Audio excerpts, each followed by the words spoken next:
Hey everybody, this is an open letter to the party by Jacek, Kuron and Karol Modzelewski.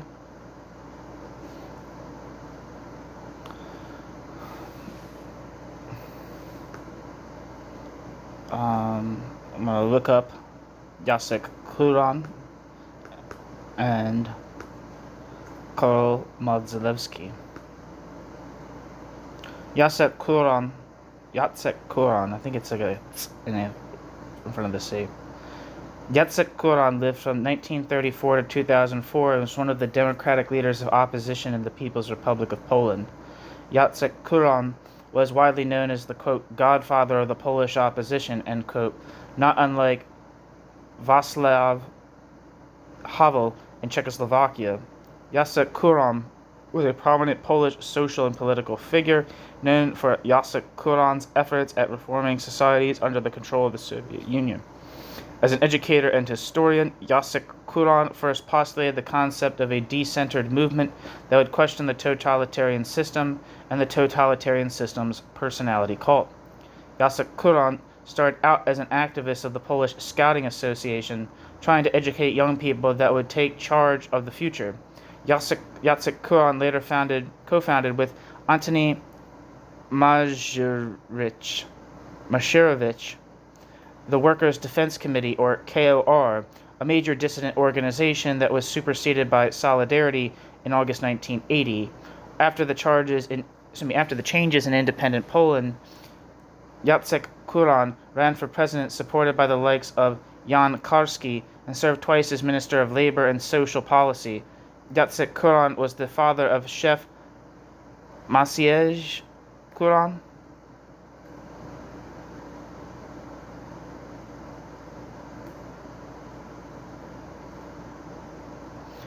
I'm going to read some more about his biography. Just because, why not? Jacek Kuron was born in 1934 in Lviv, Ukraine, into a family that supported the Polish Socialist Party. In 1949, Jacek Kuron became a member of the Communist Association of the Polish Youth, (ZMP). From 1952, Jacek Kuron worked as a full-time employee in the Capital Scout section affiliated with the Association of the Polish Youth. The same year, Jacek Kuron joined the Polish United Workers' Party, (PZPR). Then, Jacek Kuron engaged in social movements making attempts to introduce more rights for the workers. After the political transformation and introduction of democracy to Poland, Jacek Kuron became a Minister of Labor and Social Policy. Jacek Kuron died on the 17th of June 2004. A heavy drinker and smoker, Jacek Kuron suffered from numerous health issues including a stroke in 1998, throat cancer, atrial fibrillation, and kidney failure. Jacek Kuron's funeral was held on the 26th of June 2004. Jacek Kuron was buried in the avenue of the Mauritius in the Pawłowski Cemetery in Warsaw. The ceremony was attended by close friends, supporters, Polish youth, and children. Although Jacek Kuron was an atheist, representatives of all major religious communities came to display their respect to the renowned humanitarian.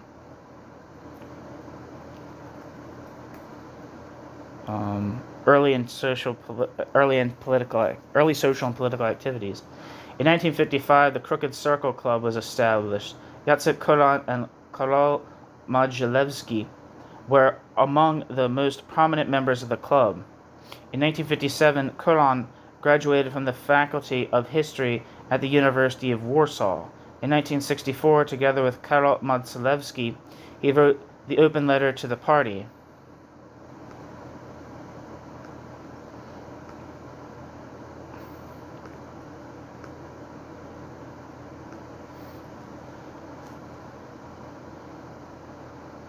In this letter, Jacek Kuron criticized a new ruling and bureaucratic class. Jacek Kuron Jacek, why did I say it wrong? What did I say? I said that wrong. Jacek Kuron suggested replacing the existing system with workers' democracy, including organizing a referendum according to which major decisions concerning a distribution of national income would be made. The immediate aim was to have a consent of all workers to make decisions on economic plans. Jacek Kuron's critique was closely related to the ideas of Marxism and Trotskyism. In 1965, Jacek Kuron was sentenced to 3 years in prison for writing the open letter to the party. Kuron defiantly sang the Internationale in court. Imprisoned in Ronki prison, Jacek Kuron was released in 1967 and soon arrested again. In 1968, Jacek Kuron was sentenced to 3.5 years in prison for organizing student strikes during March events. In 1975, Jacek Kuron helped to organize a protest against the passage of amendments to the Constitution of the People's Republic of Poland. Following a government crackdown on strikes and the jailing of striking workers in 1976, Jacek Kuron co-founded with Antoni Macierewicz, KOR, a workers' defense committee and civil organization that helped pave the way for Solidarność, Polish Solidarity, The Coastal Free Trade Union, WZZ, the cradle of Solidarity, was established on April 29, 1978, after Krzysztof Wojciechowski convinced Kuron that workers needed their own voice. During the strikes of July and August 1980, Jacek Kuron organized an information network for workers across the country. Soon after the Gdansk shipyard occupation began in August 1980, Kuron was imprisoned again, but released with other dissidents, including Adam Michnik. Before the signing of the Gdansk Agreement on the 31st of August 1980, conceding the right to form independent unions. In September 1980, Jacek Kuron became an advisor for the founding committee of the Solidarność. By this time, Jacek Kuron had changed from the ideas in an open letter to the party, a revolution and workers' organization taking over society, to one of, quote, self-limiting revolution, end quote. On the 13th of December 1981, the martial law was introduced in Poland, and Jacek Kuron's activities were curtailed. In 1982, accused of attempts to destroy the political system, Jacek Kuron was arrested. 2 years later, he was pardoned and released from prison. As a member of the opposition, Kuron used pseudonyms Maciej Gajka and Elżbieta Grażnia Boruska, or EGB, excuse me, not KGB. Transformation in politics in the 1990s. By 1988, the authorities began serious talks with the opposition. Polish roundtable talks took place in Warsaw, Poland from the 6th of February to the 4th of April 1989. The opposition representation included Jacek Kuron. The election of 4th of June 1989 brought a landslide victory to Solidarność, 99% of the seats in the Senate, and allowable maximum number of seats in Sejm, 35% of the total, The 65 to 35 division was soon abolished as well, which allowed the first truly free Sejm elections. In 1989 to 1990 and 1992 to 1993, Jacek Kuron was a Minister of Labor and Social Policy. From 1989 to 2001, Jacek Kuron was a member of the Polish Parliament. Jacek Kuron belonged to the following parties: Citizen Parliamentary Club, OKP, Union of Democracy, UD, Union of Freedom, UW. In 1995 elections, Jacek Kuron ran for the office of President of the Republic of Poland. With support of 92%, Jacek Kuron came third. Awards. Jacek Kuron's work was recognized not only in Poland but also in a number of other European countries. In 1998, Jacek Kuron was awarded a Polish Order of the White Eagle, French Legion of Honor, German Federal Cross of Merit, Ukrainian Order of Yaroslav the Wise, Lithuanian Order of Lithuanian Grand Duke Gediminas. On the 4th of April 2001, Jacek became the 645th Knight of the Order of the Smile. This award is given to honorable adults who made a considerable contribution to children's happiness and well-being. The same award was given to the 14th Dalai Lama, a friend of Jacek Kuron. Social engagement. In 2000, Kuron and his wife Danuta founded the Jan Josef Lipski Common University in Teremitsky. He subsequently became the first dean of the informal university. In the last years of his life, Kuron became very critical about the social and economic results of the 1989 transformation. Among other books and press articles, two of Jacek Kuron's papers are worthy of attention, quote, Action and, quote, Republic for My Grandchildren, end quote. In the latter, Kuron criticized neoliberalism, which deepens social divisions and alienation of the political class, bracket, clarification needed, end bracket. Jacek Kuron opted for social movements and education. Jacek Kuron's last public speech in April 2004 was addressed to ultra-globalists who were protesting against the World Economic Forum held in Warsaw.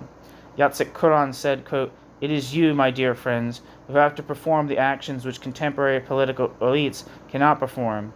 You have to create new concepts of social cooperation, implement ideals of freedom, equality, and social justice, end quote.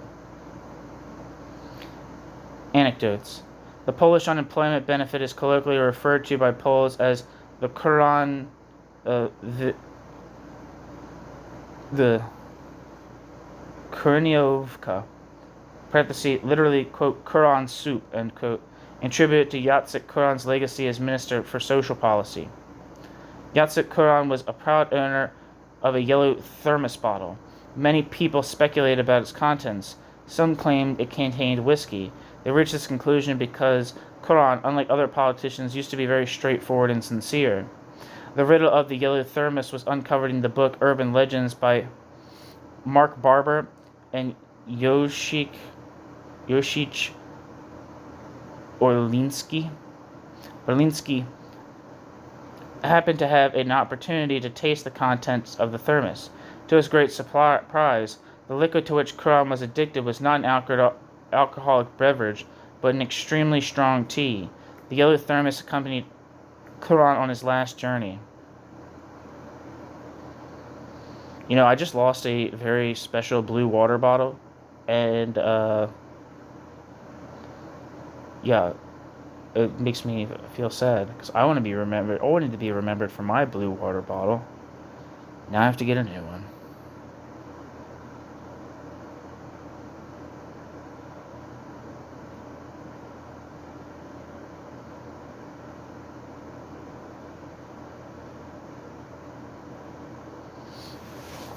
Okay, so that's Jacek Kuron. And Karol Modzelewski lived from 1937 to 2019 and was a Polish historian, writer, politician, and academic of Russian origin, one of the leading figures of the democratic opposition in the Polish People's Republic from the 1960s to the 1980s. Life and career. Karol Modzelewski was the adopted son of Zygmunt Modzelewski, a professor at the University of Wrocław and the University of Warsaw. He was a member of the Polish United Workers' Party, but was expelled from it in 1964 for opposition to some policies of the party. With Jacek Kuron, he co-wrote the open letter to the party, for which he was imprisoned for 3 years. Karol Modzelewski took part in the Polish 1968 political crisis, and for his activities he was imprisoned for 3.5 years, bracket, citation needed, end bracket. During the 1980 strikes, Karol Modzelewski came up with the name of, quote, Solidarity, end quote. Karol Modzelewski was one of the Solidarity press contacts and a member of the Solidarity region in Silesia. Modzelewski was interned with many others during the martial law in Poland. From 1989 to 1991, Karol Modzelewski was a member of the Polish Senat, parenthesis, Solidarity Citizens Committee, end parenthesis, supporting the left wing, particularly the Labor Union Party, and later Władimir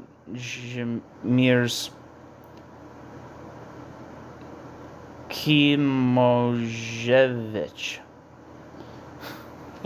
He died on the 28th of April 2019 in Warsaw.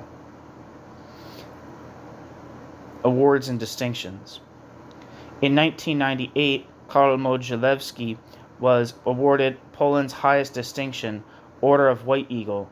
In 2007, Karol Modzelewski won the prize of the Foundation for Polish Science for his research on the emergence of the European identity, revealing the importance of pre-Christian and multicultural tradition for the contemporary concept of Europe, presented in his work Barbarzyńska Europa, translated as Barbarian Europe. In 2009, Karol Modzelewski received an honorary degree at the Kazimierz Wielki University in Bydgoszcz.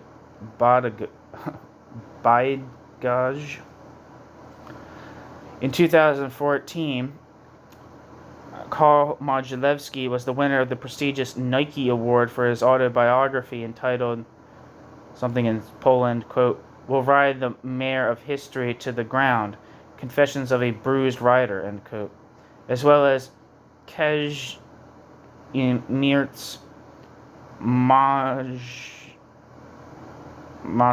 Mazarski History Award and the Josef Tischner Award.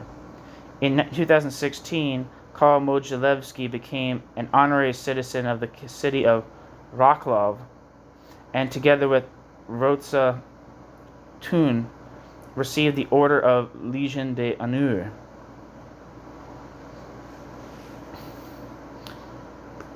And finally,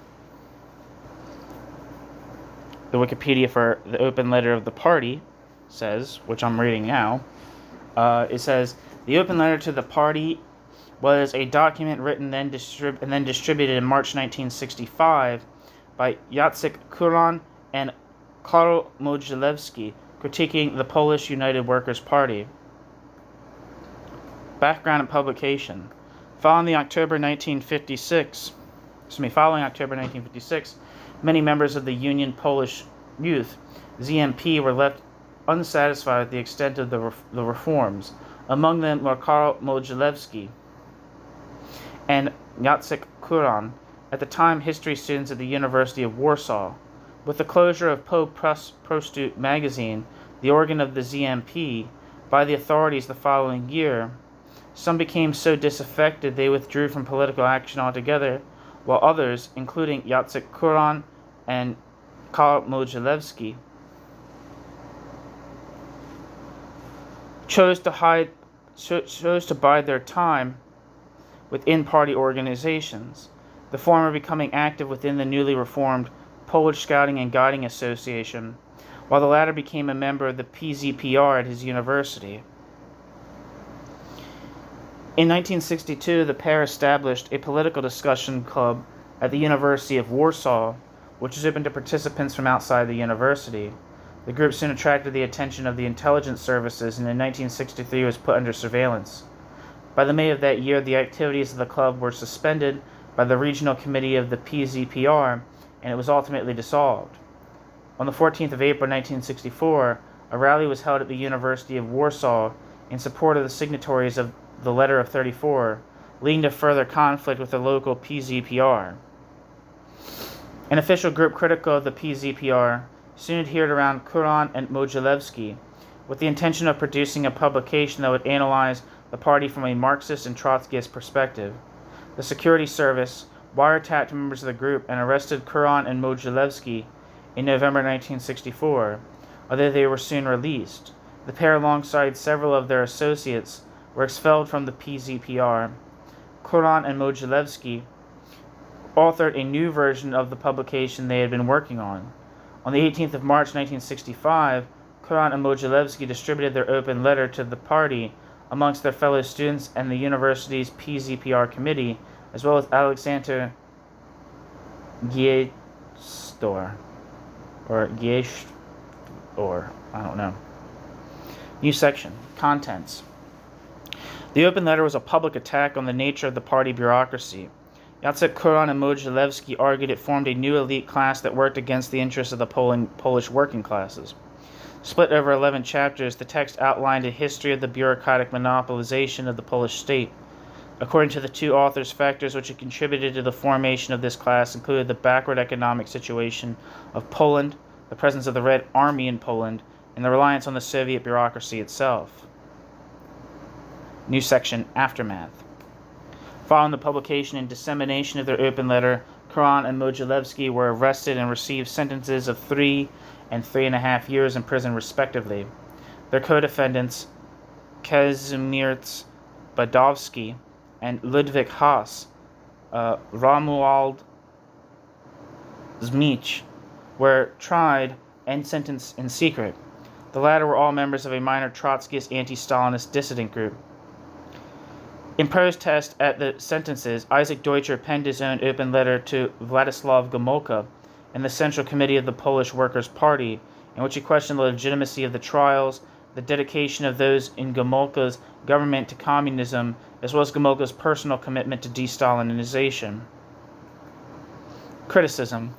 The historian Wolfgang Weber has been critical of the authors of the open letter, describing their text as, quote, bourgeois group sociology embellished with Marxist terms, end quote, rather than a critique from a Marxist or Trotskyist perspective, as is often attributed to the pair. He has argued that their open letter espoused an ahistorical and reactionary position comparable to what he claims are pro-Stalinist arguments later put forward by the French historian Jean Eilenstein. New section, Legacy. Although the historian Norman Davies has dismissed the influence of Kuron's ideological critique on the later opposition movement, the journalist Roman Graschik has argued that Kuron and Modzelewski's open letter and subsequent imprisonment acted as a catalyst that accelerated the political maturity of the young opposition movement within Poland. The open letter has been seen as an influential text in providing the intellectual impetus to the protests of 1968.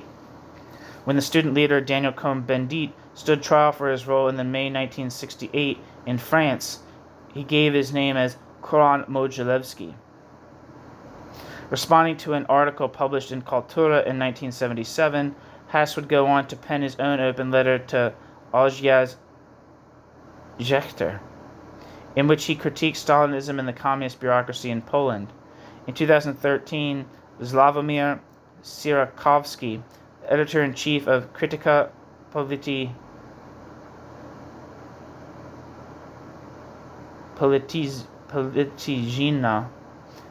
published an open letter to the parties, the title of which was in direct reference to Kuron and Modzelewski's open letter.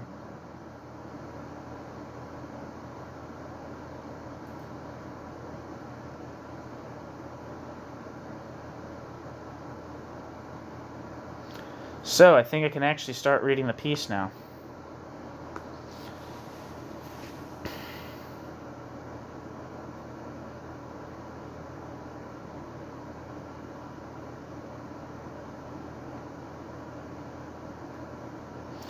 Okay, it appears to start with a little introduction.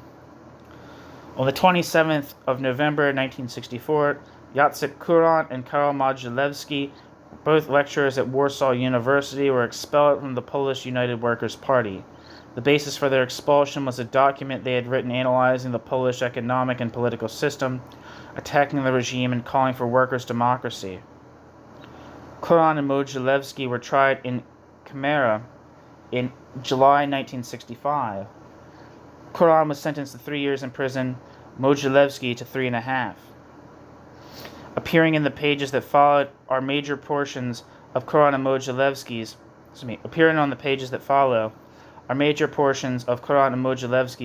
an open letter to the party, which was written after their original document was confiscated at the time of their arrest.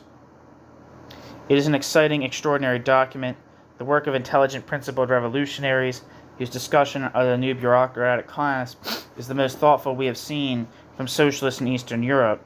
And while they are uncompromising in their opposition to, quote, Eastern Central political bureaucracy, end quote, they are no less firm in their opposition to Western capitalism. What gives the open letter added importance is that it was written by two young men brought up and educated in a closed society. Their commitment to socialism and democracy is given depth by the high level of their understanding and political sophistication. But Kuron and Modzelewski are obviously more than politically committed socialist revolutionaries. They are men of great personal courage who know that their open letter, with its direct appeal to the Polish working class to resist the Gomulka dictatorship, meant, quote, putting their bodies on the line, end quote. An open letter to the party was published in Polish under the title List otwarty do partii, copyright Institut Literaire, SARI.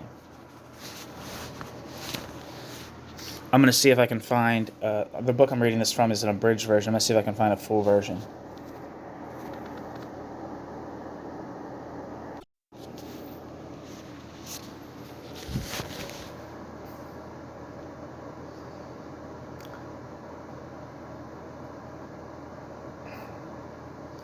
Okay, so I tried to see if I could find easily access a copy of the open letter, but I could not.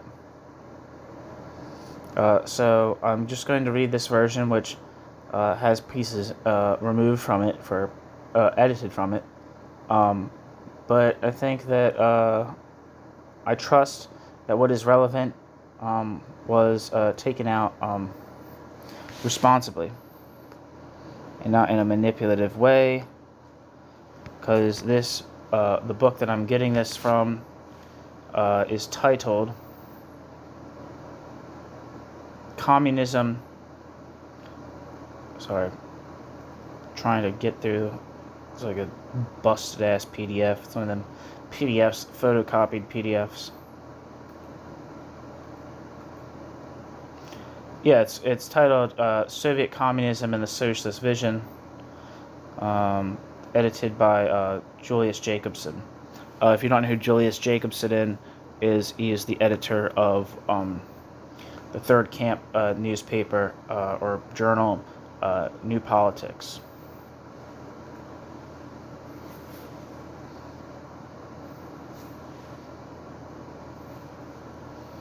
Anyway, here we go. Section 1. The rule of the party. The rule of the bureaucracy. Jesus Christ. According to official doctrine, we live in a socialist country. This thesis is based on the identification of state ownership of the means of production with social ownership. The act of nationalization transferred industry, transport, and banking into social property, and production relations based on social property are allegedly socialist. This reasoning is Marxist in appearance. In reality, an element fundamentally alien to Marxist theory has been introduced, the formal legal meaning of ownership. State ownership can conceal various class meanings depending on the class character of the state. The public sector in the economies of contemporary capitalist countries has nothing in common with social ownership.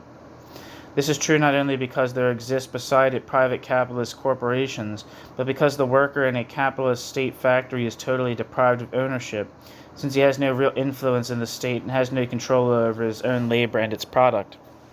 History has seen examples of class and antagonistic societies in which the state ownership of the means of production has prevailed, the so-called Asiatic method of production, State ownership of the means of production is only a form of ownership. It is exercised by those social groups to which the state belongs. In a nationalized economic system, only those who participate in or can influence decisions of an economic nature, such as use of the means of production, the distribution of and profiting from the product, can affect the decisions of the state. Political power is connected with the power over the process of production and the distribution of the product. To whom does power belong in our state? To one monopolistic party, the Polish United Workers' Party, PUWP, All essential decisions are made first in the party and only later in the offices of the official state power. No important decision can be made and carried out without the approval of the party authorities. This is called the leadership role of the party. And since the monopolistic party considers itself the representative of the interests of the working class, its power is supposed to be a guarantee of working class power. But if we are not to evaluate the system according to what its leaders think and say about themselves, then we must see what opportunities there are for the working class to influence the decisions of the state apparatus. Outside the party, none. For the ruling party is monopolistic. It is impossible for the working class to organize in other parties and through them to formulate, propagate, and struggle for the realization of other programs, other variants of dividing national product, political concepts other than those of the PUWP. The prohibition by the ruling party against organizing the working class is guarded by the entire state apparatus of power and force, the administration, political police, attorney general's office, the courts, and also the political organizations led by the party, which unmask and nip in the bud all attempts to undermine the leading role of the PUWP. But more than 1 million party members are ordinary citizens. Among them, several 100,000 are workers. What are their chances of influencing the decisions of party and state authorities? The party is not only monopolistic, but is also organized along monolithic lines.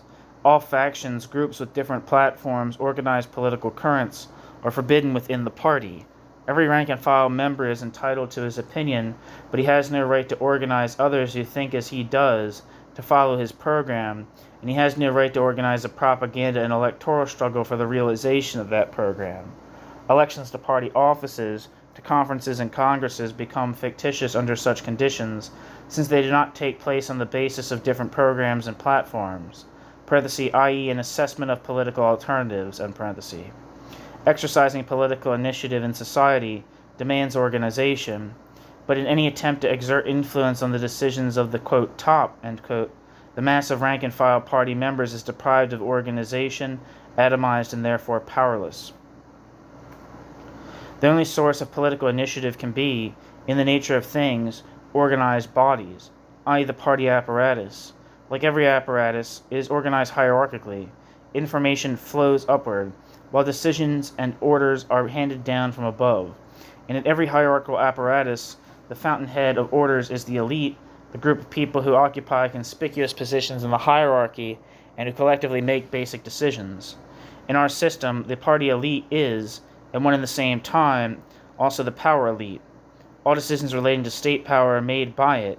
In any sense, at the top of the party, and state hierarchies there exist, as a rule, a fusion of responsible posts. By exercising state power, the party elite has at its disposal all the nationalized means of production. It decides on the extent of accumulation and consumption, on the direction of investment, on the share of various social groups in consumption and in the national income.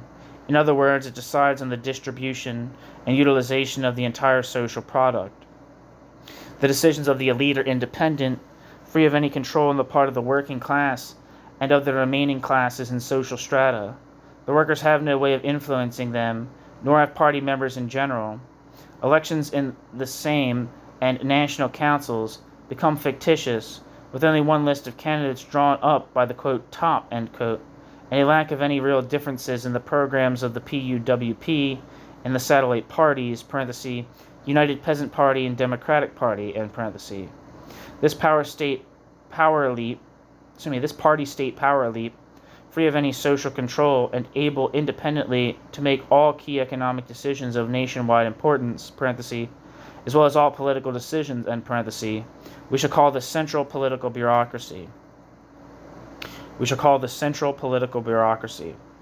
Membership in the central political bureaucracy is determined by real participation in reaching basic political and economic decisions that are made centrally and effective on the national scale. It is probably impossible to draw the exact limits of this elite. Fixing its exact limit would require sociological research in an area which is completely taboo. For us, however, the most important thing is not the numerical strength and internal organization of the bureaucracy, but its role in society and in the social process of production. If the party rank and file is disorganized in terms of influencing the decisions of the bureaucracy, it is organized to execute the bureaucracy's orders according to the principles of party discipline. Whoever opposes it is removed, and outside the party has no right to organize and therefore to act. In this way, the party, which at the top of its hierarchy is simply the organized bureaucracy, becomes at the, quote, bottom, end quote, a tool for disrupting attempts at resistance by the working class, while at the same time organizing the working class and other social groups in a spirit of obedience to the bureaucracy. The same function is fulfilled by the remaining social organizations directed by the party, including the trade unions, the traditional organization of workers' economic self-defense, subjected to the leadership of the only organized political force, i.e. the party, has become an obedient organ of the bureaucracy, that is of state power, both political and economic. New section. The general social crisis of the system. No system has collapsed solely because it exploited and oppressed the masses. On the other hand, no class can maintain that class's rule for any length of time if it is based only on coercion, victimizing the rest of society. In the nature of things, the working class is the chief opponent of the bureaucracy. The worker stands on the lowest level of the social hierarchy, with everyone from the foreman to the prime minister above him, and no one below him. Because the exploitation of the worker constitutes the material basis for maintaining the system, the entire apparatus of power has coercion, and coercion is directed primarily against the working class. This is the way it was and the way it is now. But in the periods 1949 to 1955 and 1956 to 1959, the workers' lot improved, though for different reasons in each of these two periods. However, according to official statistical data, which we have already cited, in the 1960 to 1968 period, the average real income per capita among families of industrial workers only rose by 2.6%, parenthesis, 0.6% yearly on the average, end parenthesis. Taking into account that hidden increase in living costs due to changes in lines of goods and in recent years, the price rise of articles of prime necessity, the standard of living of the working class has actually declined during the last 4 years. This state of affairs was particularly painful for the majority of families where no one advanced and the number of wage earners did not increase. The plan for the 1967 to 1970 period provides the creation of 1.5 million jobs at the enormous cost of 830 to 840 billion zloty. How do you say that?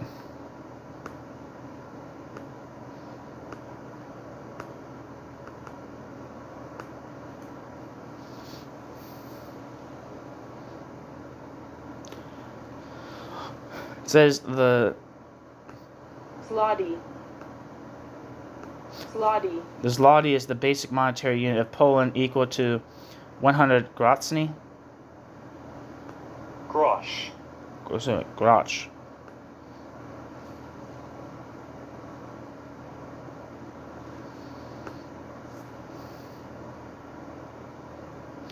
Wikipedia says the Polish zloty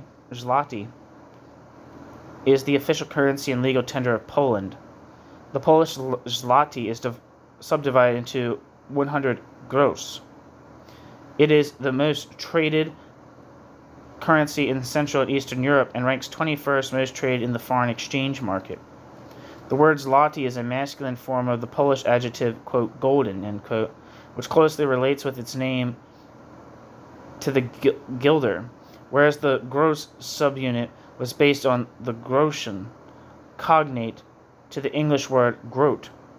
It was officially introduced to replace its predecessor, the Polish marka, on the 28th of February 1919 and began circulation in 1924. The only bodies permitted to manufacture or mint zloty coins and banknotes are Polish Security Printing Works, parenthesis, PWPW, end parenthesis, founded in Warsaw on the 25th of January 1919, and Menica Polska, founded in Warsaw on the 10th of February 1766. As a result of inflation in the early 1990s, the currency underwent redenomination. Thus, on the 1st of January 1995, 10,000 old zloty, parenthesis, PLZ, end parenthesis, became one new zloty, parenthesis, PLN, end parenthesis. As a member of the European Union, Poland is obligated to adopt the euro when all specific conditions are met. However, there is no time limit for fulfilling all of them. Currently, Poland is not in ERM2. Back to the text. The plan for the 1967 to 70 period provides for the creation of 1.5 million jobs at the enormous cost of 830 to 840 billion zloty set aside for investment. Yet, according to the calculations of the demographers, Holzer's Holzer's article in Tribuna Ludu, published before the 15th plenum of the Central Committee of the PUWP, end parenthesis. The increase in the working age population during the period will amount to 2 million. This means that if the plan is fulfilled, there will be no jobs for about 500,000 people. At the Fourth Party Congress, no increases in real wages were promised. From published data, 28% increase in individual consumption alongside 18% increase in employment, one may conclude that, if the plan is executed ideally, the average real wage will increase by about 10%, by about 2% yearly during the 5-year plan period. However, Professor Koleski has shown that necessary raises alone consume 2% of the wage fund every year. Apart from this, there is a growing differential between the earning levels of workers on the one hand and managers, engineers, and technicians on the other. According to official data, in the 1960 to 1963 period, the average real income per capita in families of white-collar workers employed in industry rose by 11.6%, while the increase for workers' families was only 2.6%. In the Central Committee report to the Fourth Party Congress, it was mentioned that the investment fund has been so calculated as to make possible, quote, at least a stabilization of real wages, end quote. That is, on the brink of the inflationary barrier. This means that workers' real wages in the coming 5 years must be lowered somewhat if the plan is to be realized. But in all the 20 years of the Polish People's Republic, investments always cost more than planned and were never completed within the allotted time. Nothing indicates that the coming 5-year plan period will be an exception. The sum of 840 billion zloty will probably turn out to be insufficient for carrying out a business-like program of investment, and the collapse of this program will mean a drastic rise in unemployment. It will be necessary to find additional means for the realization of the investment program.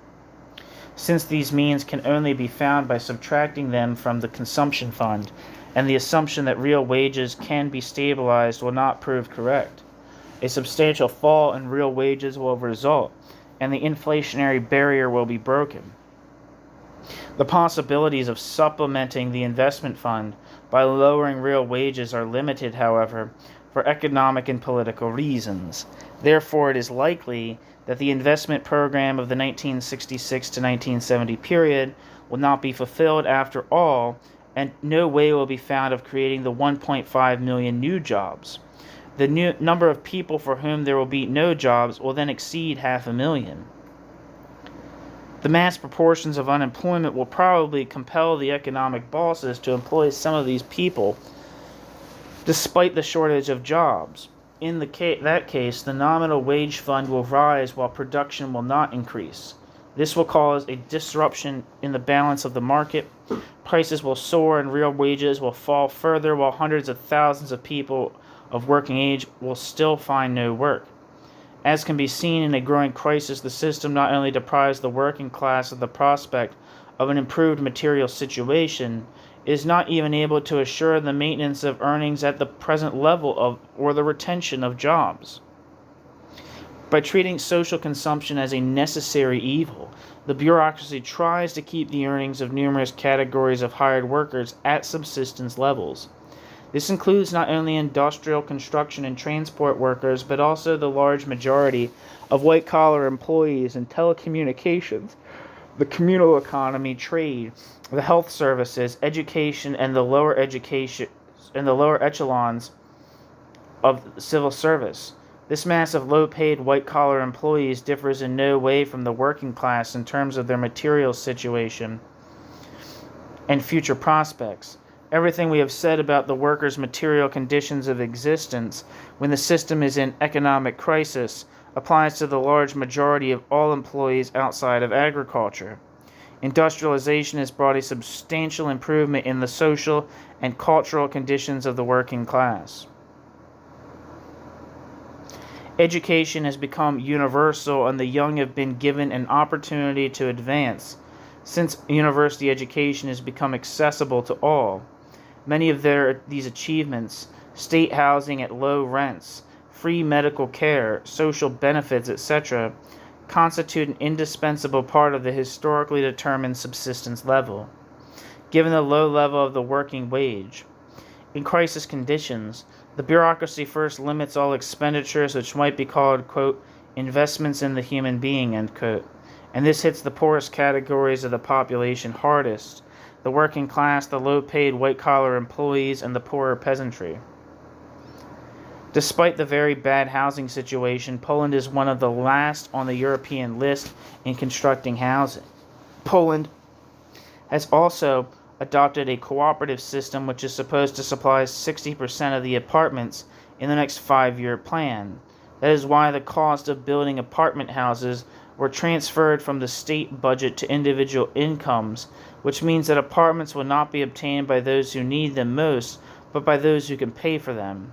For a worker whose wages are hardly sufficient to survive, it is practically impossible to get an apartment. Cuts in cultural expenses, together with higher prices in this area, cause a decline in cultural activities. Theater audiences are smaller, and periodical and book editions, including textbooks, drastically decreased. This particularly hurts workers' families which exist on a minimum subsistence level, and for whom the higher prices of books, theater, and movie tickets, etc., amount to giving up many elementary cultural goods.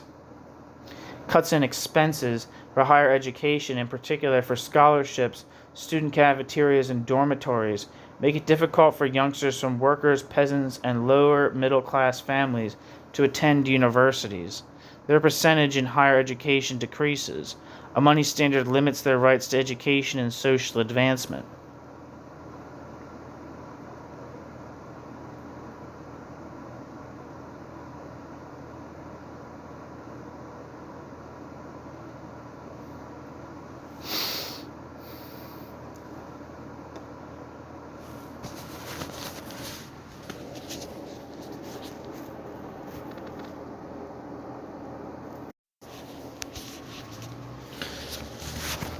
In a growing crisis, working conditions inevitably deteriorate. The growing danger of unemployment makes managers and supervisors more willful and greatly facilitates official pressure on the workers. Formerly, exploitation was covered up by compulsory, sloganized, and sometimes authentic enthusiasm. The powers that be liked to put on overalls and prided themselves in their working class origins. They decorated shop workers and found it unfitting to pay the manager 10 times as much as the worker. Today, the authorities wear elegant suits, and the manager, who knows best how to squeeze the surplus product out of the workers, is a positive hero of socialist construction, while his villa and car are visible symbols of his social prestige and civic virtue. Today, exploitation is evident and visible to all, and its tool is not propaganda or forced enthusiasm, but the whip of economic penalty, of administrative coercion, and in case of organized attempts at resistance, of police violence. Today, the trade unions, jointly with the government and together with the managements, execute resolutions and decisions on firing workers. Parenthesis, Operation quote R, end quote, in parenthesis.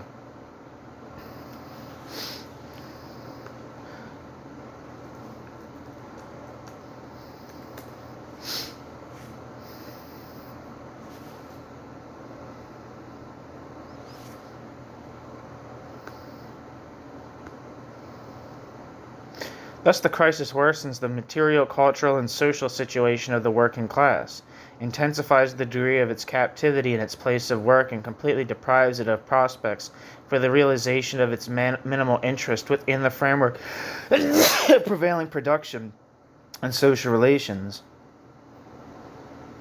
It forces the working class to come out against the system in defense of the present level of its material and spiritual existence. The crisis forces the working class to come out against the system in defense of the present level of the working class's material and spiritual existence. It's in italics. The bureaucracy will not willingly give up to the working class even one zloty, and in conditions of economic crisis and lack of reserves, is nothing to give up under pressure. In this situation, any large-scale strike action cannot but transform itself into a political conflict with the bureaucracy. For the working class, it is the only way to change its situation. Today, at a time when the system is going through a general crisis, the interest of the working class lies in revolution. The overthrow of the bureaucracy and the present relations of production, gaining control over one's own labor and its product, control over the production goals, the introduction of an economic, social, and political system based on workers' democracy. The interests of the vast majority of white-collar employees coincide with those of the interests of the vast majority of white-collar employees coincide with those of the working class. For the countryside, the crisis means mass reductions in the number of worker peasants, the reappearance of rural overpopulation and loss of sources of income outside agriculture, which support poor peasants in a large number of small farms. For the majority of peasants, it means not only a lack of prospects for improvement, but an absolute worsening of their material situation and a danger of their farms failing. Only the small minority of rich peasants can benefit from this through an increased supply of cheap labor and cheap land, which will open possibilities for capitalization. But even this richest group feels the fiscal pressure of the state as a limitation on its possibilities of accumulation and capitalist development. Therefore, despite the fact that the present agricultural policy is relatively the most suitable from its point of view, its attitude toward the system is hostile, and it will not lend active support to the ruling bureaucracy. If society in general is deprived of perspectives, it is the youth who experience this most painfully. Unemployment is a disaster for the working class as a whole, but young people just reaching working age are the first to be jobless. Transition to cooperative building deprives the majority of city dwellers of the chance to improve its housing situation. But young people about to marry and start a family find it most difficult to find a place of their own. The danger of rural overpopulation threatens the well-being of the majority of peasants, but would be worse for members of the younger generation who would not find jobs in industry, while at the father's and elder brothers' farms they would, at best, have the status of agricultural laborers. Inadequate investments for higher education retard the development of the whole of society, but inflict the greatest damage on the children of workers, peasants, and small-town dwellers. Since the youth are finding it particularly difficult to secure a place in the life of the community, and are among the most seriously hurt by the economic, social, and ideological and moral crisis, it constitutes a potentially revolutionary element in every stratum. It would appear that today the technocracy is the chief pillar of bureaucratic power in society, since the technocracy is bound to the ruling class by its privileges and special role in the productive process. Reality would undoubtedly conform to appearance if this technocracy could achieve this technocracy's natural aspirations within the framework of the existing system. Before 1956, the technocracy was a stratum of badly paid supervisors whose salaries are much smaller than those of the small pre-war groups of administrators at the service of capital. But along with the post-war impetus to industry, a managerial cadre emerged, and the directors' chairs were filled by people who owed their advancement and everything else to the system. Today, the technocracy has become a stable stratum conscious of that technocracy's own interests. The technocracy enjoys the privileges of high consumption and is in conflict with the working class in the technocracy's daily supervisory function and in the technocracy's hankering for a form of, quote, managerial socialism, end quote. On the other hand, we have seen that the class goal of production under the present system is alien to the interests of the technocracy, which acts against the goals set up by the bureaucracy whenever it has an opportunity to exercise any initiative. That is why the managerial stratum is deprived not only of all influence on general economic decision-making, but also the right to decide on matters of fundamental significance for its own plants and its own work. In the existing system, the technocrats can be nothing more than executors and supervisors who cannot realize their own aspirations. They yearn for decentralization of management based on the Yugoslav model, thereby seeking a change in the production relations. The slogan, quote, "power to the experts," end quote, popular with this group, expresses both the manager's opinion of what the social range of democracy should be in the manager's kind of socialism, as well as their hostility toward the existing system and the central political bureaucracy at the existing system's head. The interests of the technocracy, exceeding the limitations of the existing system, drive the technocracy into opposition to the ruling bureaucracy. We have seen also that the entire working class, the majority of low-paid salaried employees, almost the entire peasantry, parenthesis, with the exception of the richest group, end parenthesis, the youth, in other words, the overwhelming majority of the population, have no prospect of improving their lot within the framework of the existing system. On the contrary, the growing crisis worsens their material, social, and cultural living conditions. Under these circumstances, the bureaucracy is deprived of social support and must rely on blatant economic, administrative, and political coercion, which clearly reveals the class nature of its dictatorship. The control of the political police over society is tightened, not because it is again to become a Moloch that will devour the party itself, but because in all strata, hostility to the ruling bureaucracy is sharpening, and any autonomous organization of social forces in this situation signifies mortal danger of the system. The legislation of total Stalinist dictatorship, the so-called, quote, small criminal code, end quote, has been dusted off.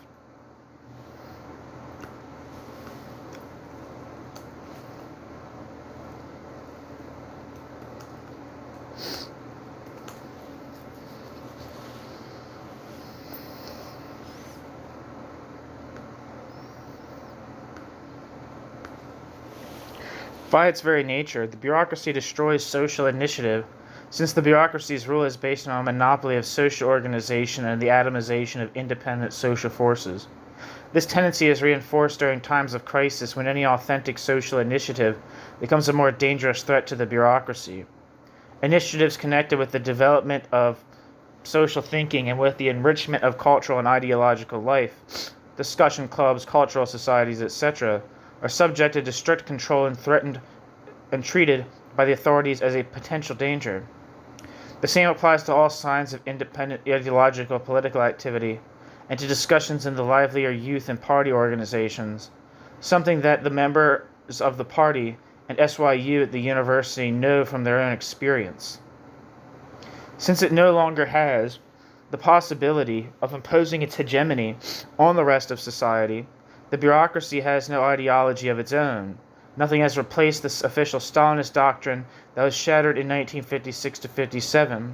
The bureaucracy justifies the bureaucracy's political and economic moves in the name of the, quote, national interest, end quote.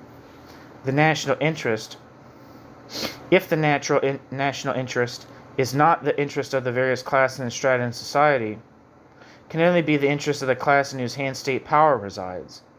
No matter how hard the bureaucracy tries to obscure its class interests, by presenting it as the general national interest, nationalism preached from a position of power in a period of social crisis has little chance of gaining social support.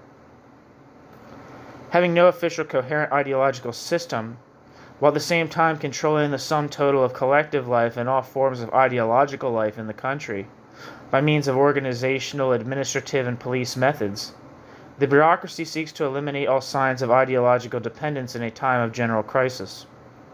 For ideology is the consciousness of people acting socially in conditions of crisis. When the interest of the overwhelming majority of society can no longer be satisfied within the framework of the system, and when they turn against the system, then authentic ideology and social activity reflecting the interest of given strata must ultimately turn against the bureaucracy. This situation has especially sharp repercussions on the creative intelligentsia. For the creative intelligentsia's social function is the scientific formulation of social thought and the artistic expression of ideas. The The ideological crisis in society signifies a crisis in creativity. For this stratum and all attempts to overcome it and achieve ideological independence for its creative members are administratively repressed. Engaged scholars, writers, and artists are discriminated against by publishing houses and cultural policymakers. Engaged scholars, writers, and artists are denied access to mass media, i.e. the chance to practice their profession. Socio-literary periodicals, which exhibit even a minimum degree of independence, are replaced by publications, which are then boycotted by the most eminent creative people. The intensification of censorship narrows down still further the already small margin of professional freedom among the creative intelligentsia. In this way, the ideological crisis becomes the source of a crisis in cultural creativity. The ideological crisis also brought in its wake a crisis of moral values and norms, especially for youth in the process of forming their views and ideals. What results is cynicism, crude careerism, hooliganism, mass thefts, too, are not just an economic phenomenon. As the economic crisis cannot be overcome within the framework of present production relations, so too the general social crisis cannot be overcome within the limits imposed by the prevailing social relations. A solution is possible only through the overthrow of prevailing production and social relations. Revolution is a necessity for development. A solution is possible only through the overthrow of prevailing production and social relations. Revolution is a necessity for development. No social class sides with the bureaucracy. No social class sides with the bureaucracy in crisis. At best, the rich peasants and petty bourgeoisie might remain neutral, but only the working class, because of the working class's conditions of life and work, is compelled to overthrow the bureaucracy. The essential origins of the economic and social crisis lie, as we have seen, in the production relations that prevail in the sector of heavy industry, that is, in the relations in which the working class and the central political bureaucracy enter mutually in the productive process. Revolution is thus, first of all, the conflict between these two fundamental classes in an industrialized society. That is why the working class must be the chief and leading force of revolution. The revolution that will overthrow the bureaucratic system will be a proletarian revolution. It is often said that a tremendous power apparatus, having at that apparatus's disposal modern means of material coercion, is sufficient for the ruling class to perpetuate the ruling class's power without any social backing. Despite the appearances of modernity in the argument, this is an error as old as class society and the state itself. In October 1956, we saw that a powerful coercive machine in Hungary proved helpless and collapsed within a few days. The working class produces and transforms weapons, serves in the armed forces, produces the entire material potential of the state. The walls of prisons, barracks, and arsenals are durable, not because they have been built of solid materials, but because they are guarded by the authority of the powers that be, by fear and accommodation to the prevailing social order. These psychological walls allow the ruling power to secure its position atop the walls of brick. But a deepening social crisis undermines the psychological walls that are the real defense of the ruling power, and as a revolutionary situation matures, the walls of brick, too, will crumble. In view of the impossibility of overcoming the crisis within the framework of the bureaucratic system, revolution is inevitable. In view of the impossibility of overcoming the crisis within the framework of the bureaucratic system, revolution is inevitable. New section. The international problems of the revolution. We are told, quote, "We live in the center of European conflicts. The world is divided into camps, and both sides have atomic weapons. All revolutionary movements in this situation are crimes against the nation and against humanity. The Polish raison d'etre, following from the international situation and our geographical situation, demands our silence and obedience.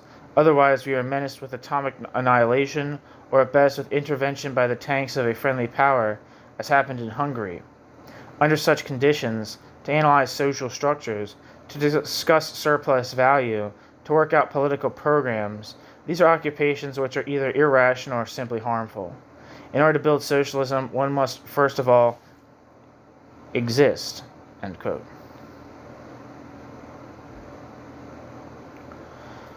Since this is a political argument, who says it and why is not it and why who says it and why is not a matter of indifference.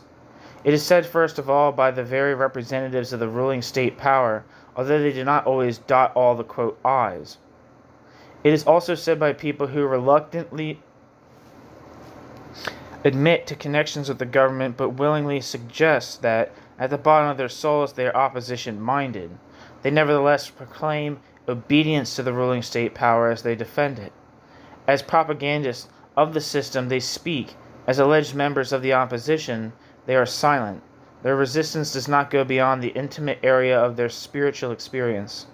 In point of fact, therefore, they belong in the camp of the ruling state power and they plead the cause of the ruling bureaucracy. This argumentation is, to put it delicately, somewhat equivocal. The leaders and propagandists of a system which has at its disposal all means of coercion and destruction call on the masses for obedience in the name of maintaining peace.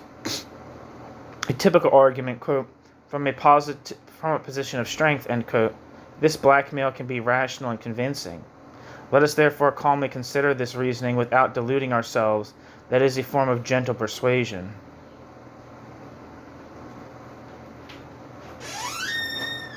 A. Hello.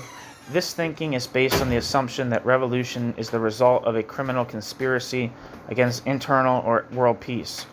It is the traditional argument of all anti-revolutionary ideologies and well known in the history of the workers' movement. It is typical police thinking. In reality, revolutions are the result of economic and social crises. From the social point of view, revolution is always an act of force which pits the strength of a social movement against that of the ruling power. But revolution is the act of an enormous majority of society directed against the rule of a minority that is in political crisis and whose apparatus of coercion has been weakened. That is why revolution does not necessarily have to be carried out by force of arms. The possibility of avoiding civil war depends on such factors as the level of consciousness and organization of the revolutionary movement, which limit the degree of chaos and the possibilities of armed counteraction. The real crime against the internal peace of the country is committed by the ruling bureaucracy, which first tries to disorganize the masses, deprive them of political consciousness, and then uses armed force to try to break their revolutionary movement. We remember Poznan and Budapest. B. The argument of Soviet tanks. It is said that an eventual revolution in Poland would inevitably lead to Soviet armed intervention, the result of which from the military point of view is not open to doubt. Those who advance this view assume that everything takes place in, quote, one country in isolation, end quote, which by way of exception is torn by class struggles, while in neighboring countries there are no classes but only regular armies with a given number of planes and tanks. For them the revolution neither crosses national boundaries nor has an effect beyond them. The typical, quote, political realism, end quote, completely contradicts historical experience. Revolutionary crises have always been of an international nature. 1956 was no exception, but the bureaucracy then had at its disposal economic and social reserves which enabled it to handle the crisis by a reform maneuver. This made it possible to put a brake on the development of the revolution in Poland, to prevent a revolutionary situation from arising in Czechoslovakia, the GDR, and the USSR, and thereby permitted the Hungarian Revolution to be isolated and crushed. The present phase of the crisis is marked by a lack of the necessary reserves for such a maneuver. This is true not only in Poland but also in Czechoslovakia, the GDR in Hungary, and even of the USSR itself. It is difficult to foresee in which of these countries the revolution will begin. It is certain, however, that it will not end where it begins. The crisis in these countries cannot be mitigated, even temporarily, by reforms and concessions, because there is nothing more to concede or to reform within the framework of the system. Under these conditions, the revolutionary movement must spread to the whole camp, while the possibilities of armed intervention on the part of the Soviet bureaucracy if it is still in power, end parenthesis, will not be measured by the number of its tanks and planes, but by the degree of tension of the class conflicts within the USSR.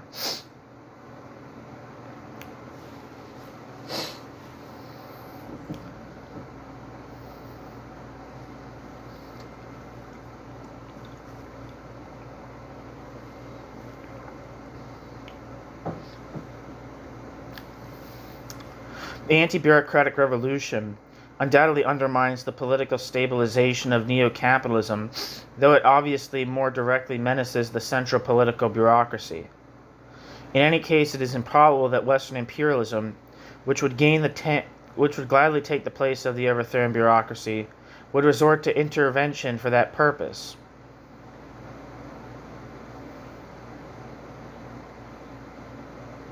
The working class in the developed Western countries has won a relatively wide margin of democratic freedoms for itself and for society.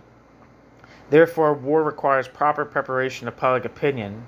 Understanding this, an armed crusade against the countries of the anti-bureaucratic revolution is most implausible, since it would run counter to public opinion, lead to mass resistance and an active anti-war struggle by the working class, which over there is a well-organized and powerful political force. Moreover, neo-capitalism is threatened by the colonial revolution. A final deterrent to imperialist intervention against an anti-bureaucratic revolution is that it would threaten to escalate into a suicidal worldwide nuclear conflict. C. The atom bomb is a modern addition to the traditional arsenal of anti-revolutionary arguments. Today, when the stocks of nuclear weapons are more than enough to destroy the world, the governing elites of the two great blocs which share power in the world decry revolution as a crime against internal peace and all humanity. Those who possess the arsenals filled with the means of nuclear annihilation, the leading circles of imperialism, and the international (central political) bureaucracy, demand obedience from the masses in the name of avoiding a worldwide nuclear war. A worldwide nuclear conflict would be absurd from the point of view of the goals of both great blocs. It would lead to the destruction, if not the whole of mankind, at least of the major powers and the parts of the world that are most thickly populated and economically and culturally advanced. It would be suicide. The two great blocs don't want mutual destruction in any case, but are engaged in an economic, political, and diplomatic competition based on a division into spheres of influence.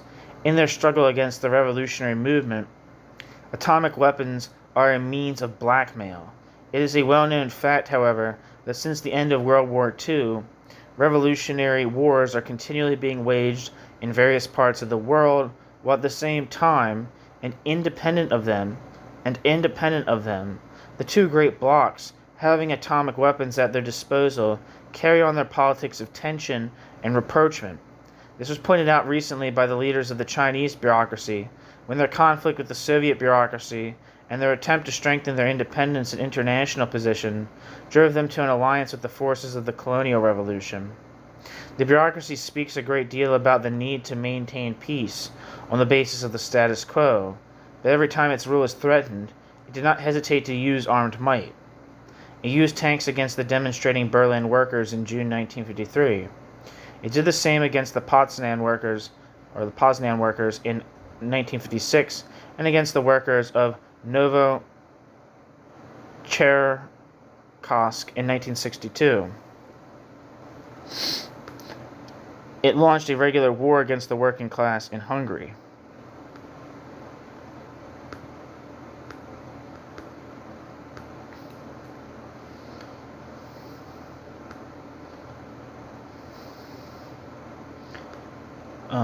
According to Wikipedia, the Novocherkassk massacre was a massacre which was committed by the Soviet Army and KGB against unarmed civilians who were rallying on the 2nd of June 1962 in the Soviet city of Novocherkassk.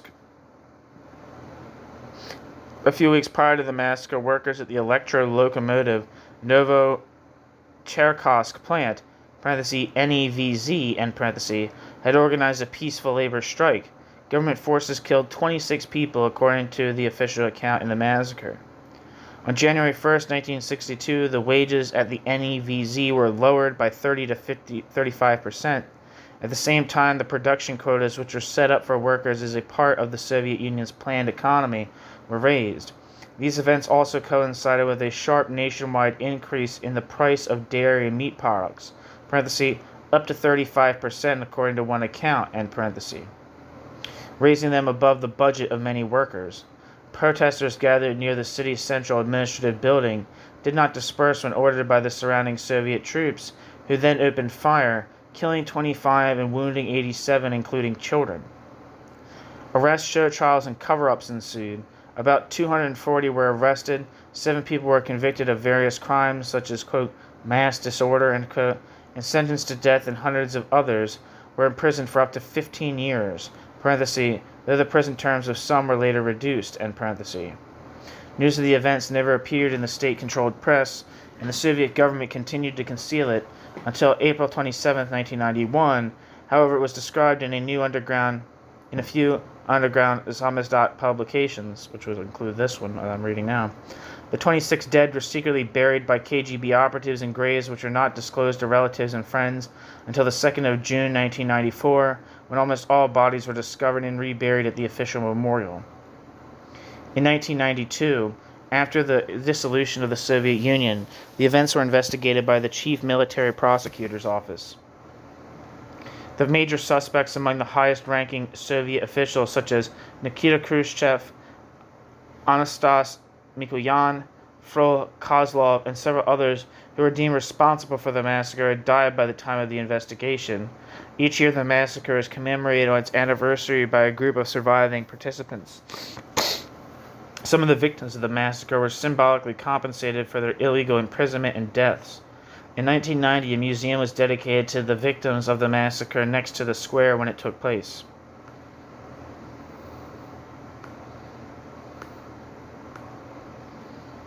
Back to the text. The leaders of the imperialist countries compete with the bureaucracy in peace phraseology, but the history of the last 20 years is filled with armed interventions and wars against the colonial revolution, from the crushing of the liberalization struggle of the Greek partisans through Korea, Vietnam, Algeria, Cuba, and right up to the Congo, and the latest acts of aggression against the Democratic Republic of Vietnam. D. It is understandable that the ideological spokesmen of the ruling class do not like to reflect on the social causes of the war danger, while the ideological spokesmen of the ruling classes refuse to admit the role of, quote, surplus value considerations, end quote. In reality, this matter has never been as urgent as it is today, when the alienation of labor assumes material forms which threaten the existence of mankind, when the surplus product created by the workers of the West, by the nations exploited by imperialism, and by the workers of the USSR, is turned against them in the classical form of police, prison, marines, tanks, to which is now added the means of atomic annihilation. The sources of the war danger are the growing social conflicts, which give birth to and deepen the crisis in the world rule of the system of anti-popular dictatorship. This is true in the first place of the imperialism which, being unable to maintain its rule over the backward countries, wages wars of intervention and continually embarks on new political adventures of, quote, brinksmanship, end quote. But this is also true of the international bureaucracy. We remember the Berlin crisis of 1961, the provocative installation of Soviet rocket launching sites in Cuba, and the threat to the Cuban Revolution and world peace which followed. We remember the operations undertaken by Soviet tanks in Berlin and the war of intervention launched against the Hungarian Revolution. Every assault on revolutionary movements strengthens anti-popular dictatorships and increases the risk of war. The danger of war can be done away with finally only by eliminating its social sources, imperialism and bureaucratic dictatorship. The possibilities for limiting this danger today and of its complete elimination in the future are afforded mankind by an organized international revolutionary movement conscious of its goals. E. Bureaucracy in the revolutionary movement in the world. The young Soviet Republic was able to defend itself successfully against the intervention of the imperialist countries thanks to the struggle of the working class. in the West and the wave of revolutionary movements which shook the world toward the end of World War I and after the victory of the Russian Revolution. The maintenance and imperial and general development of Soviet Russia as a worker state depended on the results of the revolutionary struggles in other countries, especially in the industrialized countries of the West. Lenin, Trotsky, and the other Bolshevik leaders realized that only another revolutionary power could be a genuine ally of the proletarian dictatorship. That is why the ideology and foreign policy of Soviet Russia in the early period had an internationalist character. As the Soviet state became bureaucratized and the ruling elite was transformed into a ruling class, an international revolutionary movement could not serve as a natural ally of the Soviet bureaucratic class. The movement had to be and was subordinated to the directives of the Soviet bureaucracy to provide a convenient bargaining counter and tool for the realization of the state interests of the USSR's ruling bureaucracy. We know the results. On the other hand, every independent and victorious revolution is a menace to the bureaucracy, for revolution is a sovereign act by the masses whose example and contagious ideas strike at the ideological hegemony of the bureaucracy over its own subjects. Moreover, victorious revolutions do not subordinate themselves to the dictates of the Soviet bureaucracy. Hence they threaten the rule of an international monolith, which is also dangerous for the internal monolith. The first country where an independent victorious revolution took place after World War II was Yugoslavia, the second China. We know the results. That is why the Soviet bureaucracy follows the principle, quote, socialism, end quote, will reach as far as its army. In the name of this principle, the Soviet bureaucracy first tried to subordinate to its own police and its own bureaucrats the Spanish Revolution, which it then betrayed. It forbade the French and Italian communists to carry on a struggle for power in the 1945-46 revolutionary situation. It betrayed the Greek Revolution. It tried to pressure the Chinese communists to abandon the struggle against Chiang Kai-shek's army. Snatching countries from capitalist domination had been, and is, a factor that favors the revolutionary struggle against imperialism. But the bureaucratization of those countries is a factor which puts a brake on the development of the colonial revolution and on the struggle of the working class of the highly developed capitalist countries. Although its foreign policy based on the sharing of spheres of influence with imperialism and on maintaining the status quo through its ideology which sanctions this policy, and finally through its influences on the official communist parties, the international bureaucracy opposes the anti-capitalist revolution. The colonial revolution, however, escapes its control. It is successfully organized and directed by groups which stand outside the official communist parties. Witness Cuba, witness Algeria.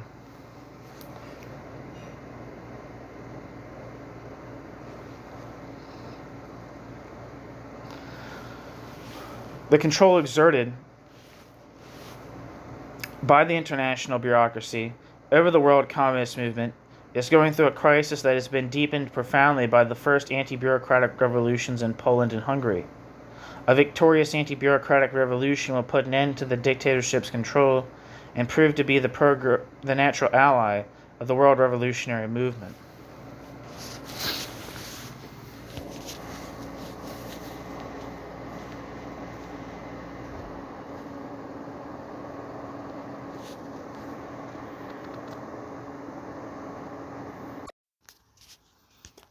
New section. Program.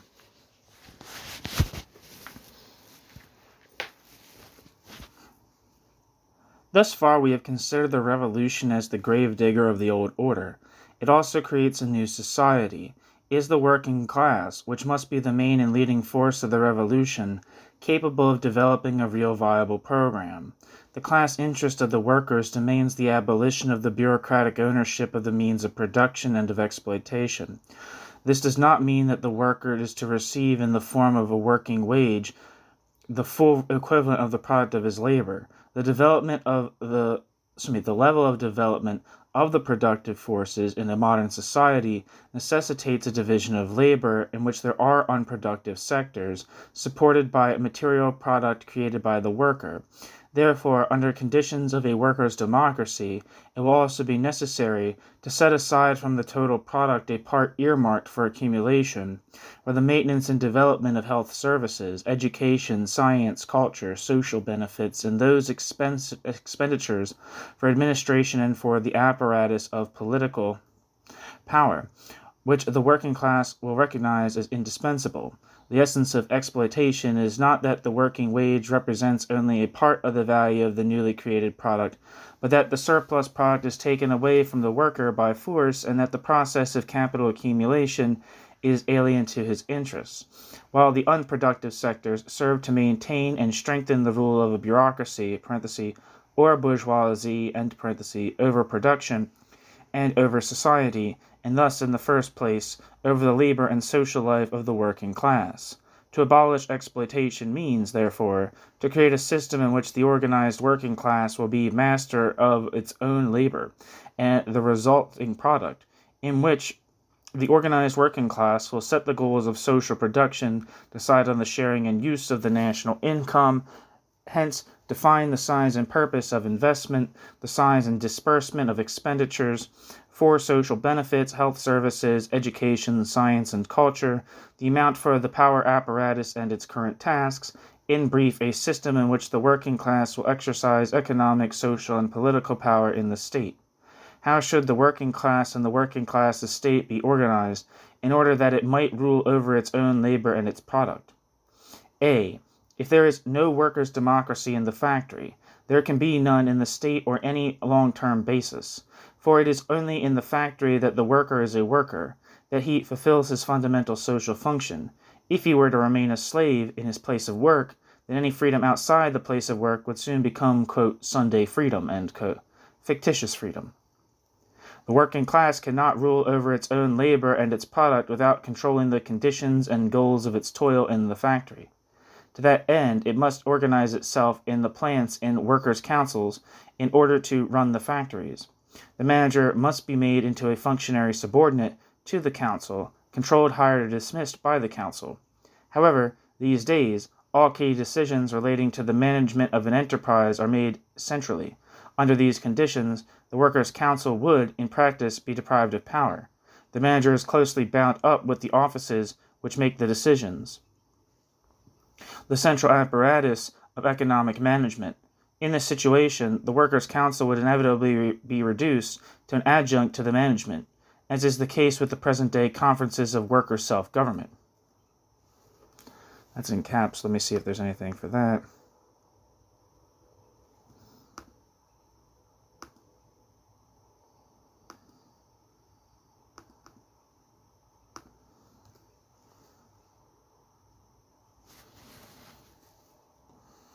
Doesn't seem to say anything like that. Let me see if I type in Poland, it says anything.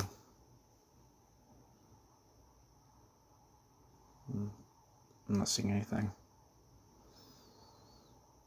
And user. Back to the text.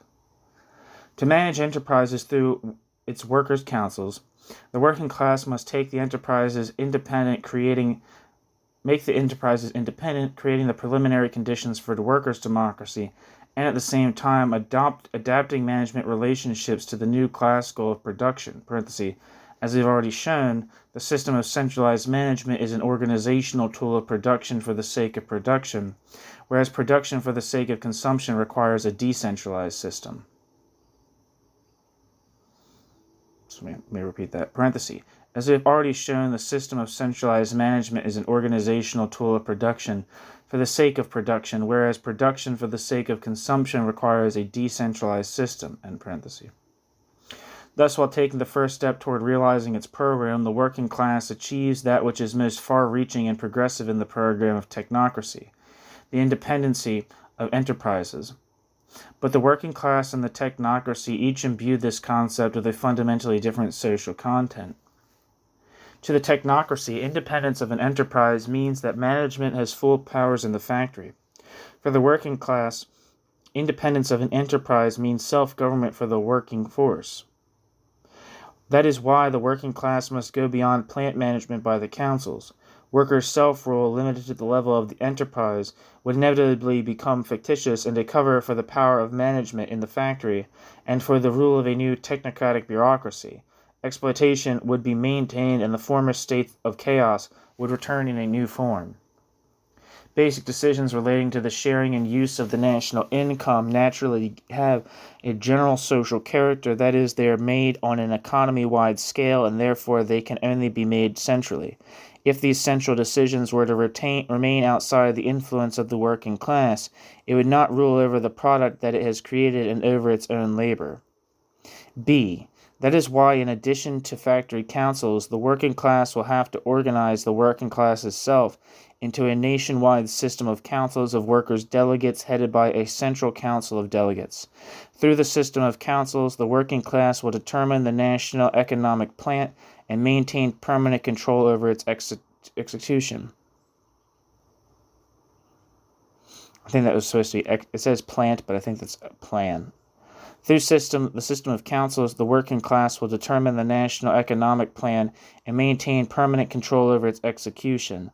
As a result, the councils at all levels will become organs of economic, political, legislative, and executive power. They will be truly executive offices, since the electors, organized according to the natural principle of production, will be able at any time to recall their representatives and appoint new ones in their place. In this way, the representatives of working forces in the factories will become the backbone of proletarian state power.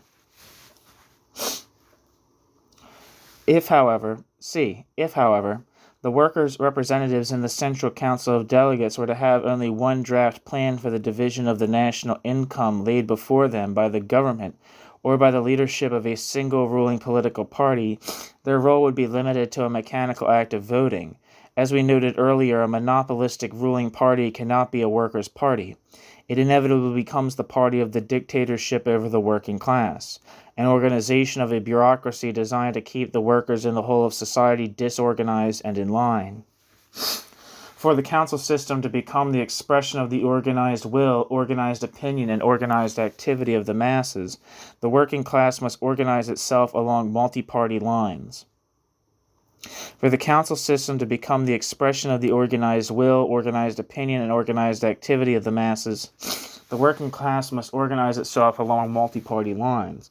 In practice, a workers' multi-party system means the right of every political group which has its base in the working class to publish its own paper, to propagate its own program through mass media, to organize cadres of activists and agitators, i.e. to form a party.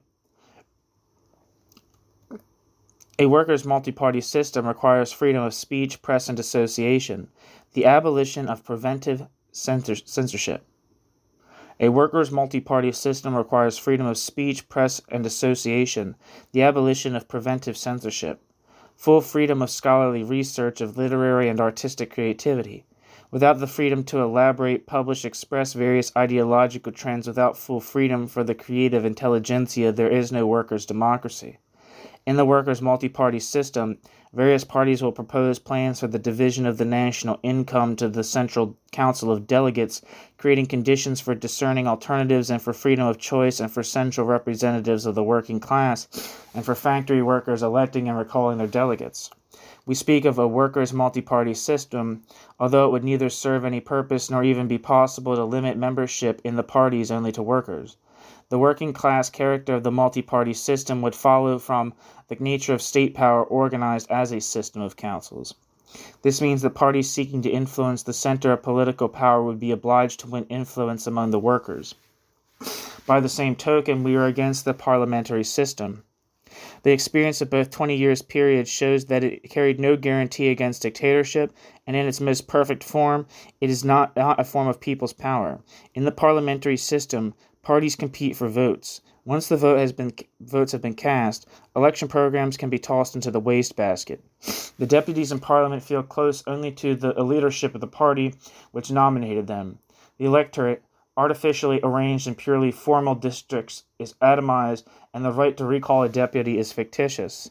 The citizens' participation in political life is reduced to reading statements by political leaders, listening to them on radio or watching them on television.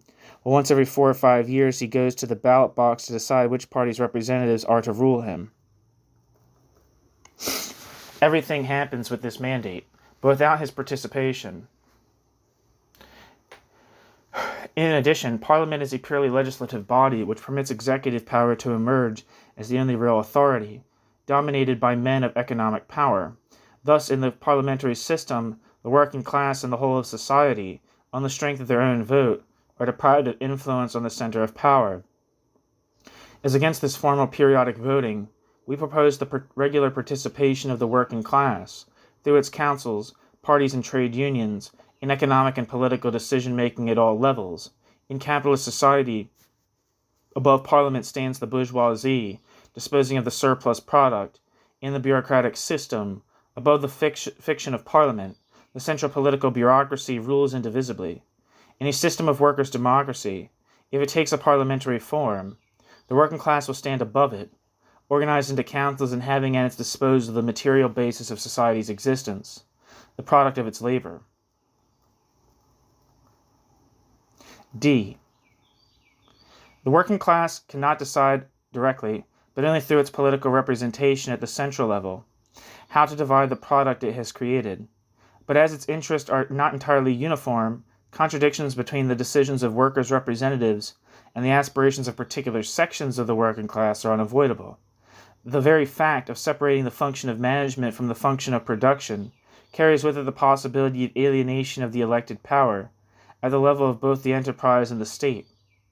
If the workers were deprived of the possibility of self-defense in the face of the decisions of the representative system, apart from their right to vote, i.e., apart from that very system, then it would turn against those whom it is supposed to represent.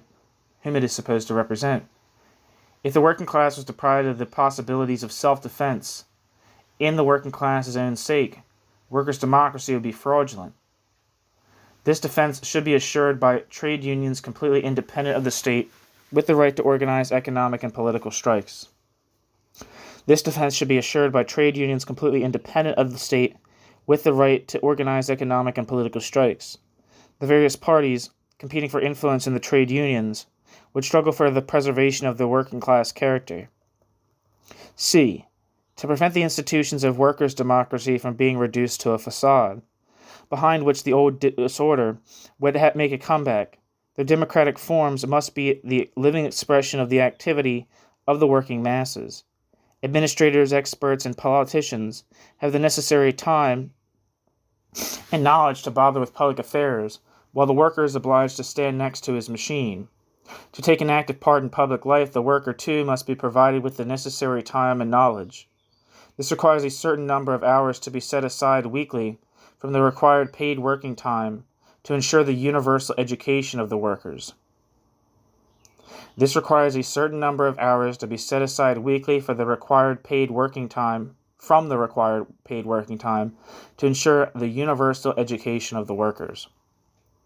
During those hours, workers grouped into production complexes will discuss draft economic plans submitted by different parties for the country, factory, or region which are too difficult for popular presentation only if an attempt is made to conceal their class content. The representatives of political parties participating in these hours of workers' education will bring both their programs and the working class closer to each other. F. In a workers' democracy, it will be impossible to preserve the political police or the regular army in any form. The anti-democratic character of the political police is obvious to everyone. On the other hand, the ruling classes have had more success in spreading myths about the regular army. The regular army tears hundreds of thousands of young people away from their environment.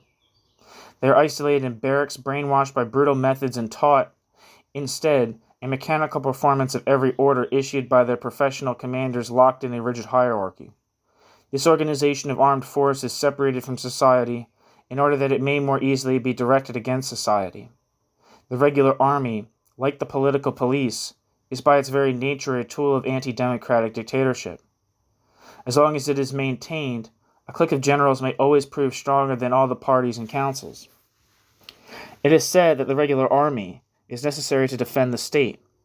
That this is true in the case of an anti-democratic dictatorship, where, other than by terror, it is impossible to force the large mass of people to defend a state that does not belong to them. On the other hand, if the masses were allowed to carry arms outside the military organization, it would create a mortal danger for the system. Consequently, a regular army is the only possible form of defense force for such a system. We've already seen during the revolutionary wars in Vietnam, Algeria, and Cuba that the armed workers and peasants, if they know what they are fighting for and if they identify their interests with those of the revolution, are not worse soldiers than those in the regular army. This is especially true for small countries threatened by the counter-revolutionary intervention of a foreign power. It has no chance with a regular army. It can defend itself successfully by a people's war. Regular armies are necessary for aggressors who undertake colonial wars and wars of intervention. They are necessary for the anti-democratic dictatorships in order to keep the masses obedient. This is evident especially in Latin American countries where the army has exclusively the internal function of the police. It can also be observed elsewhere, in Poland for example, as we saw during the events in Poznan. Whether or not the army and the workers actually clash, the regular army always remains an instrument of tyranny over the working class and society, just as a club always remains a means of beating, whether or not its owner actually puts it to that use. In a system of workers' democracy, the regular army does not ensure defense against the counter-revolutionary. In a system of workers' democracy, the regular army does not ensure defense against the counter-revolution. On the contrary, it may become the source and the tool of the counter-revolutionary camp. It must therefore be abolished. To make democracy indestructible, the working class should be armed. This applies first of all to the workers in larger industries who should be organized into a workers' militia under the aegis of the workers' councils. The military experts who will train the workers' militia will be employed by the workers' councils and remain subordinated to them.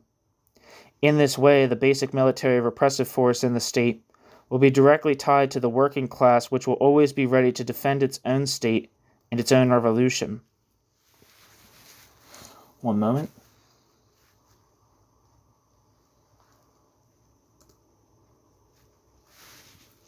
For technical reasons, it is impossible to avoid maintenance of permanent military units within the specialized divisions such as the Navy, Air Force, rocketry, etc. The workers for those divisions should be recruited among the workers of heavy industry, and during their military service they should remain in touch with their factory teams and retain all their workers' rights. G. Agricultural production plays an essential part in the economy, and the peasantry too important a role in society for the workers' program to bypass the affairs of the countryside. The future of agriculture lies, without doubt, with large, specialized, industrialized, and nationalized enterprises. The technical base for such an organization of agricultural production can only be created by the industrialization of agriculture. This requires enormous investments whose realization is a problem for the distant future. Under present technical economic conditions, all attempts at collectivization mean depriving the peasant of the land the peasant owns. This can be achieved only against the peasant's will through the methods of police dictatorship. The result would be a fall in production and a police dictatorship victimizing the working class itself.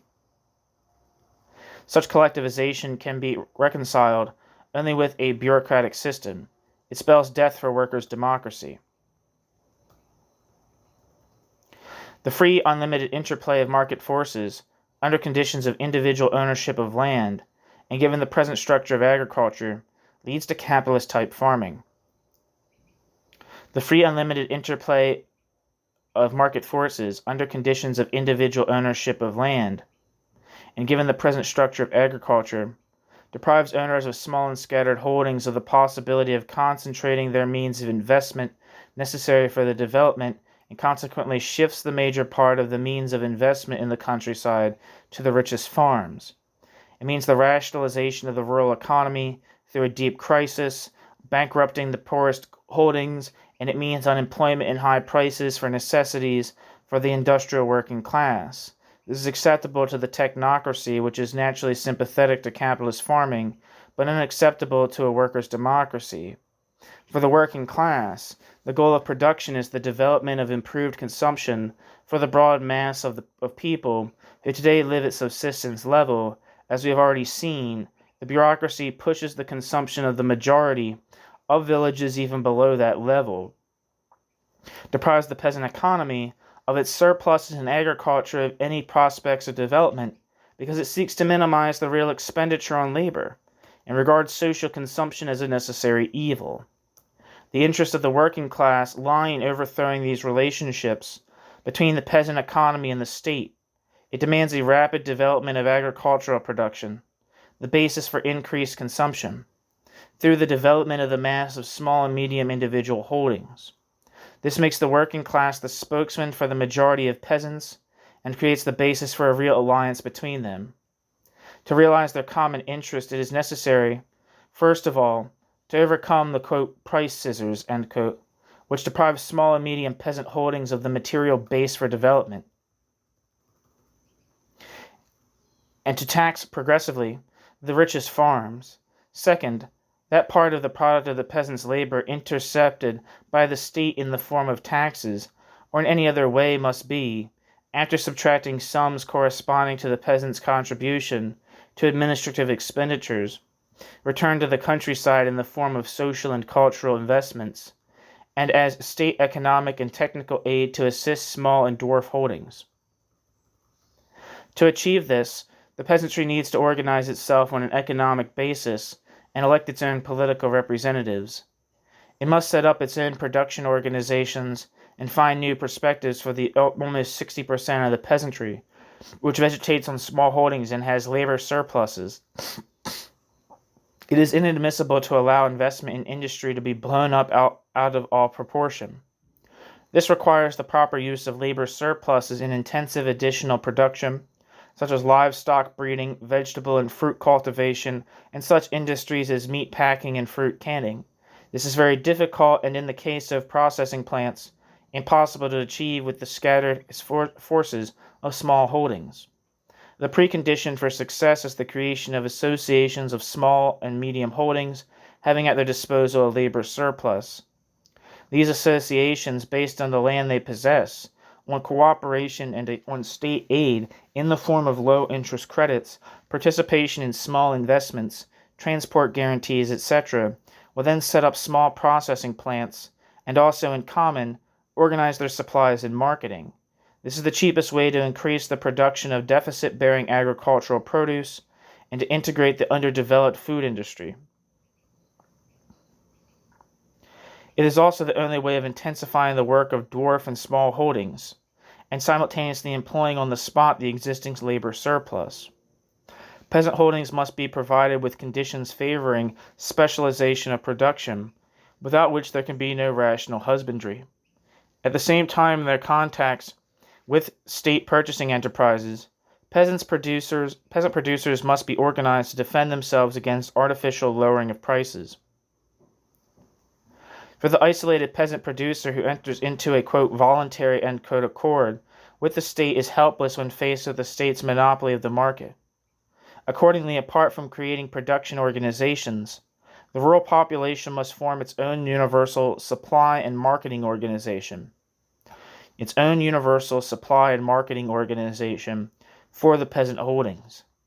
The richest farms, which are relatively few in number, but play an important role given their size and economic strength, will then have no chance to transform themselves into capitalist enterprises. They will be short of cheap labor and cheap land that would otherwise be provided by the failure of weak holdings. The richest farms, however, will have the chance to increase their production on the basis of their own means of investment, provided they are able to solve the manual labor shortage through the use of machines. Inasmuch as industry plays the decisive role in the economy, the direction of industrial production will determine the general direction of the national economy, and the working class, which will have control of its own product, will thereby create a general framework for the function of the other sectors, including agriculture. But within these most general limits, determined by the level, structure, and development of industrial production, the peasants must also control the product of their labor. The plans for development, for investment, for economic aid should not be imposed by the state on the peasant population. Otherwise, a specific apparatus of control would come into being and would finally also obtain control over the working class. That is why political self-government by the peasants is a must for the good of workers' democracy. That is why political self-government by the peasants is a must for the good of workers' democracy. It is made possible because the interests of the workers and peasants converge. Economic organization of peasant producers are not enough to give peasants control over that part of their product taken over by the state and to be restored to the countryside in the form of direct state investments and state aid to peasant holdings. This can be assured only by the political representation of peasant producers on a national scale, elected on the basis of economic organizations and peasant political parties. B. We do not consider the anti-bureaucratic revolution to be a purely Polish affair. The economic and social contradictions we have analyzed appear in mature form in all the industrial bureaucratic countries, in Czechoslovakia, East Germany, Hungary, and the USSR. Nor do we view the revolution as the exclusive affair of the working class in bureaucratic dictatorships. The bureaucratic system passed off as socialism by official propaganda in both East and West, comprises socialism in the eyes of masses of developed capitalist countries. The international bureaucracy and its leading force, the Soviet bureaucracy, fear all authentic revolutionary movements in any part of the world, seeking internal and international stabilization of its own system based on the division of the world into spheres of influence with capitalism. The bureaucracy suppresses revolutionary movements at home and uses the bureaucracy's influence over foreign official communist parties to impede the development of revolutionary movements in Latin America, Asia, and Africa. The anti-bureaucratic revolution is, therefore, the concern of the international workers' movement and of the movement for colonial revolution. Like every revolution, the anti-bureaucratic revolution threatens the established world order and in turn is threatened by the forces guarding that order. The international bureaucracy will try to crush the first country or countries of the victorious revolution in proportion to the internal forces it will still have at the moment of crisis. Western imperialism will try to take advantage of our revolution to supplant the dictatorship of the bureaucracy with the dictatorship of the capitalist monopolies, which is in no way better. Our ally against the intervention of Soviet tanks is the Russian, Ukrainian, Hungarian, and Czech working class. Our ally against the pressures and threats of imperialism is the working class of the industrialized West and the developing colonial revolution in the backward countries. Against an eventual accord between the international bureaucracy and the international imperialist bourgeoisie, which maintains systems of anti-popular dictatorship in their spheres of influence, we utter the traditional working class slogan, quote, "Proletarians of all countries unite," end quote. The working class must carry out all these changes in the areas of political, social, and economic relations in order to realize its own class interest, which is the command over its own labor and its product. Is this program realistic? With the initial step towards its realization, making the enterprise independent, the working class would create the conditions for adapting production to needs, eliminating all waste of the economic surplus and the proper use of the intensive factors of economic growth. The same would be carried out by the technocracy, the difference being that the production goal of the working class is consumption by many, not the luxury consumption of privileged strata. That is why workers' control of production would assure the most radical resolution of the contradiction between an expanded productive potential and the low level of social consumption which impedes economic growth today.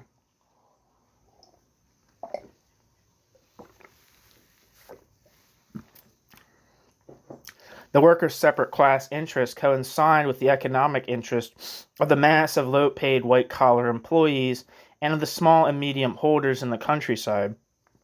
In their combined numbers, they are the overwhelming majority of the rural and urban population, since the slavery of the working class is the essential source of the slavery of other classes and strata. By emancipating itself, the working class also liberates the whole of society. To liberate itself, it must abolish the political police. By doing this, it frees the whole of society from fear and dictatorship. It must abolish the regular army and liberate the soldier in the barracks from nightmarish oppression. It must introduce a multi-party system providing political freedoms to the whole of society. It must abolish preventive censorship, introduce full freedoms of the press, of scholarly and cultural activity, cultural creativity, of formulating and propagating various trends of social thinking. It will thereby liberate the writer, artist, scholar, and journalist. It will create on the widest possible scale conditions for the free fulfillment of the intelligentsia of its proper social function. It must subject the administrative apparatus to the permanent control and supervision of democratic organizations, changing existing relationships within the apparatus. Today's common civil servant will become a man of humiliating dependence on a bureaucratic hierarchy. It must assure the peasant control over his product as well as economic, social, and political self-government. It will thereby change the peasant from the eternal, helpless object of all power into an active citizen sharing in making decisions which shape his life and work. Because the worker occupies the lowest position in the productive process, the working class more than any other social group needs democracy. Every incursion on democracy is a first blow against the worker. That is why workers' democracy will have the widest social base and will create the fullest conditions for the free development of the whole of society. Because the workers' class interest most closely corresponds to the requirements for economic development and to the interests of society, the working class program is a realistic program. Will that program be realized? That depends on the degree of ideological and organizational preparation of the working class in a revolutionary crisis, and therefore also depends on the present activities of those who identify with workers' democracy. New section. Counter-arguments. In the last section of our text, we mentioned those contemporary socio-political tendencies against which the working class must conduct a political struggle, the technocracy, quote, managerial socialism, end quote, end parenthesis. The farmers' group, quote, the good husbandman's socialism, end quote, end parenthesis. And the petty bourgeoisie, quote, Christian democracy, end quote, end parenthesis. In connection with our program, and particularly with the above-mentioned section, some basic criticisms have been advanced, and we shall try to reply here. First, on relations with the technocracy. Quote, managerial socialism, end quote, does not change the worker's position in the process of production. Managerial socialism maintains exploitation and is nothing but another form of dictatorship over the workers, over the majority of peasants, and over the intelligentsia. We are not against managerial socialism just for the tactical reasons, but because we have consciously chosen the other side of the barricades. We have been accused of aiming at proletarian revolution, whereas the technocratic program would also solve the crisis, but could be realized by a combination of pressure from below and reforms from above, without revolution and its attendant dangers. We believe, first of all, that those who subscribe to this view have also chosen their side of the barricades, so that we argue from opposing positions. Also, it is they who are the utopians, although they use so-called realistic arguments. The technocratic system in Yugoslavia did not replace a fully formed bureaucratic system, but rose directly from the fluid post-revolutionary period in a specific international situation under specific economic conditions. It would seem that there existed in Poland in 1956 to 57 all the reasons and conditions necessary for the introduction of technocratic reforms. This would theoretically have solved the crisis and brought permanent stabilization. However, the bureaucracy did not allow this to happen. First of all, it was by then a fully formed ruling class and defended by all means available to it the existing conditions of production upon which its rule is based. We have seen, though, that technocratic reforms would mean a change in production relations. If yesterday's Marxists consider this argument anachronistic, we can point out another equally important. Technocratic reform would give rise to a conflict of social forces, a political struggle at the highest level, an acute political crisis, and broader, if transient, political freedom. It would also give autonomy to the enterprise, and then the workers' teams would not have to combat the anonymous power of the state, but their own management. During the tensions that existed in 1956, this This could most likely have brought further progress in the revolution and the collapse of bureaucratic rule. That the bureaucracy did not opt for technocratic reforms 8 years ago when the system still possessed economic reserves, the new leadership undoubted authority makes it most unlikely that the bureaucracy can effectuate such reforms today when the bureaucracy lacks both economic reserves and support in society.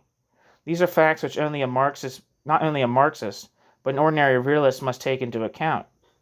Quote, managerial socialism, end quote, can triumph, not in place of the revolution, but because of the revolution, or after the revolution. Quote, managerial socialism, end quote, may become a sort of thermidor for workers' democracy. We do not see why we should work for such a solution. On the contrary, in our section on program, we try to find ways to struggle against it.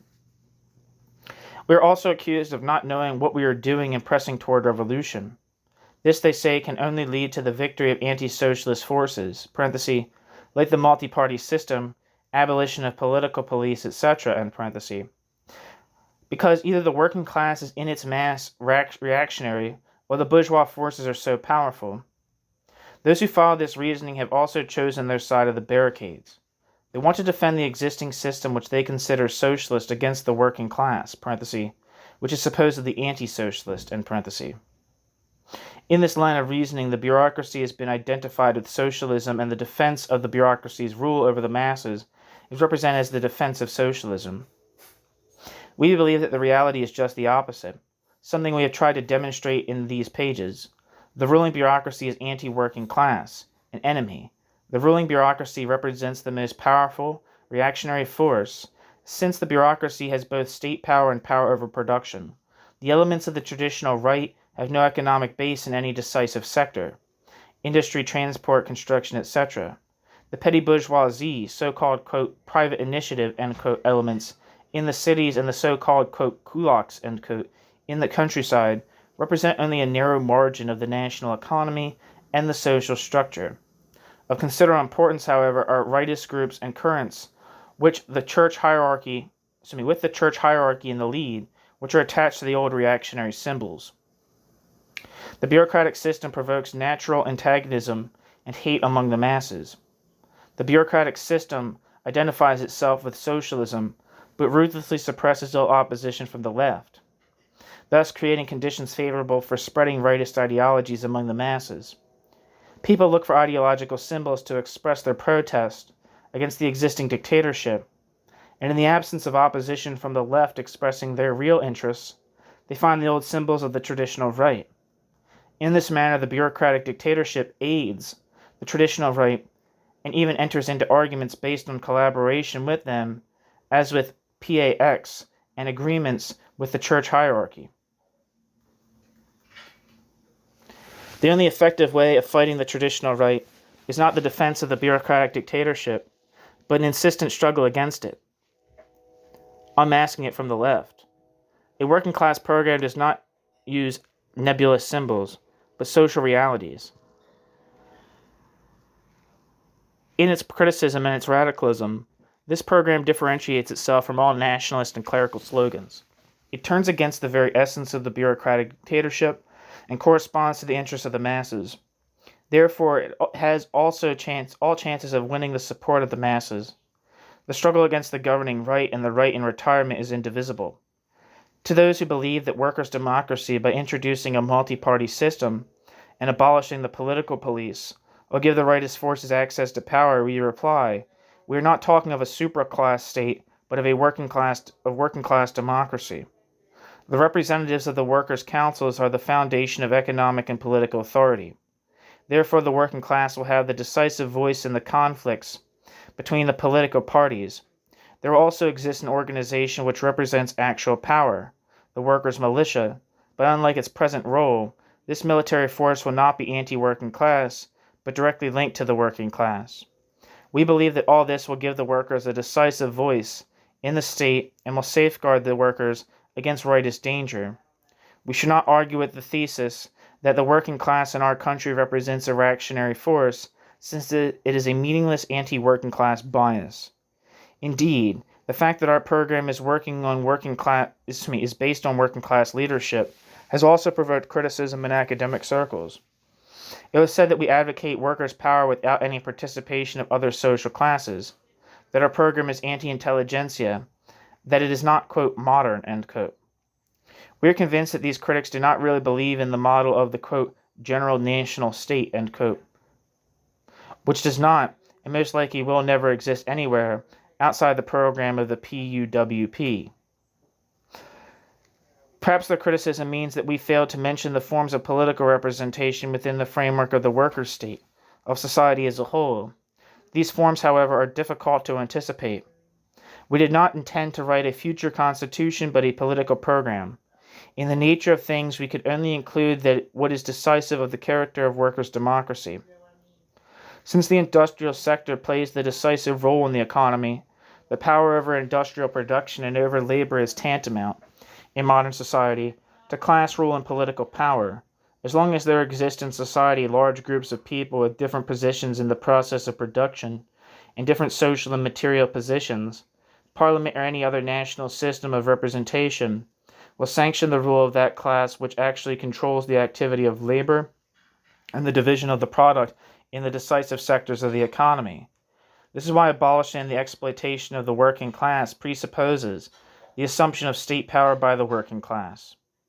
It is therefore sheer nonsense to charge workers' democracy with its class character. It can only be accused of being working class. It is a charge leveled from the position of another class, one contending for power. We are not acquainted with any, quote, modern society, end quote, which our adversaries oppose to workers' democracy. Since such a society is neither a bureaucratic dictatorship nor neo-capitalist, they probably mean a technocracy. We do not see why, in that kind of system, the role of the intelligentsia would be larger than in a workers' democracy. As long as exploitation exists, there must also be the means to protect it, political police, propaganda, etc., as well as an apologetic function for scholarship and culture. Each system based on an enslaved working class also deprives intellectuals, one way or another, of their freedom. Only the liberation of the working class will change the state of affairs.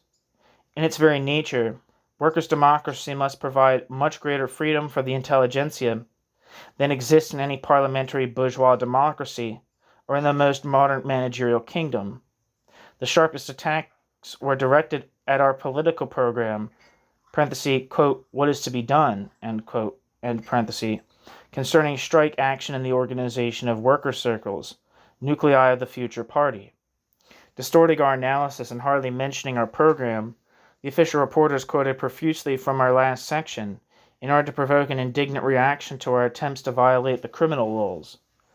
Since this relieves us of the need to report the details of that chapter, we shall limit ourselves to restating our position and refuting the objections. We believe that the economic and social crisis must lead inevitably to revolution. Bureaucratic rule today does not rest on social support, but only on its capacity to disorganize the social forces violently by atomizing a working class that is deprived of the party and a program.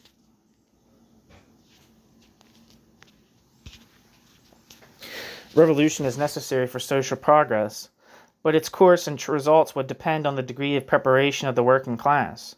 Preparation could serve to limit the confusion associated with revolution and permit its peaceful course with minimum cost for society. If deprived of its own party and its program, the working class could not play the leading role in the revolution. If it had neither party nor program, the working class would only bring to power a new oppressor. For the sake of the whole society, then, the working class must become, quote, a class for itself, end quote, conscious of its goal and politically organized. This can be achieved only by conscious activity, which we consider the political and moral duty of all who want to fight in the interests of the working class. This activity should aim primarily at heightening the political consciousness of the working class and systematizing its interests into a program.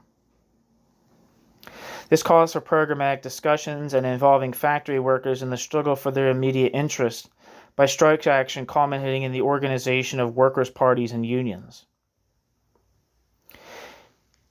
It has been pointed out indignantly that all this is illegal against the laws of the country. Let's be candid about it. Neither strikes nor the discussion of political programs is prohibited by law. It is true, however, that the present criminal code, created or maintained by the bureaucracy, allows for police persecution for such activities. We have in our country the Criminal Code of 1932, a tool of the semi-fascist, quote, Sancia dictatorship, and the Small Criminal Code, the tool of the Stalinist dictatorship. I don't know if I've heard them use the word Stalinist thus far in this piece. Just curious.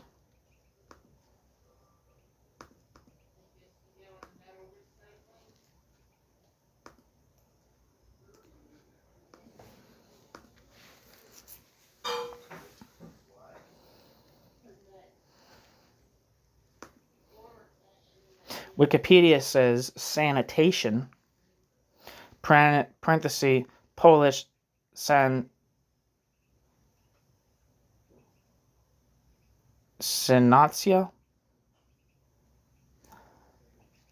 I think that's might be how you say it, sanacja, was a political movement that was created in the interwar period prior to Josef Pilsudski's May 1926 coup d'etat and came to power in the wake of that coup. In 1928, sanitation, or Sanastia, political activities would go on to form a nonpartisan bloc for cooperation with the government, parenthesis, BBWR, end parenthesis. The sanitation movement took its name from Pilsudski's aspirations for a moral, quote, sanitation, end quote, parenthesis, healing, end parenthesis, of the Polish body politic. The movement functioned integrally until his death in 1935. Following Pilsudski's death, sanitation split into several competing factions, including the quote, castle, end quote, President Ignacy Modzelewski and his partisans, end parenthesis. Sanitation, which advocated authoritarian rule, rested on a circle of Pilsudski's close associates, including Valery Slavik, Alexander Preister, Kazimierz Zwitalski, Janusz Jedrzejewicz, Adam Kos, Josef Beck, Tadeusz Holovko,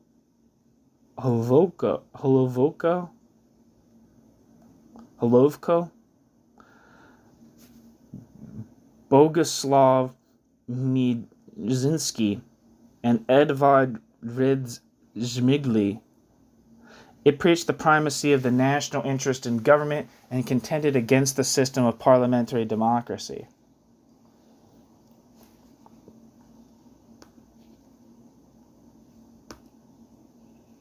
So, that's Sanasya. Let me go back to the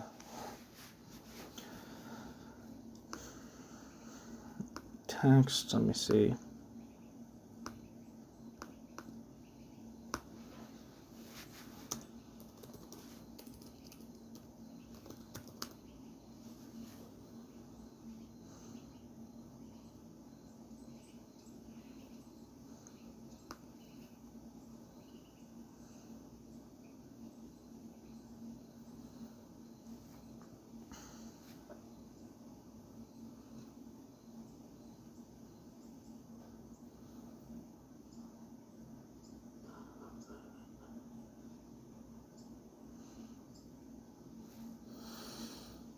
Okay.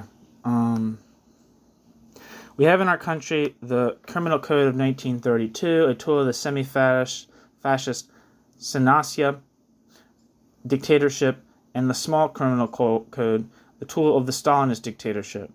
Both these codes, the Small Code particularly, are so vague and elastic that in practice repressive measures can be applied at will. Therefore, we can see strike organizers punished by law, although strikes are not forbidden, or the participant in a discussion arrested, although discussions are permitted, or the writer of a private letter held, although everybody writes letters. In talking about legality, it should be mentioned that the basic legal document is the Constitution, but the criminal law, especially the MKK, is in flagrant contradiction to the Constitution.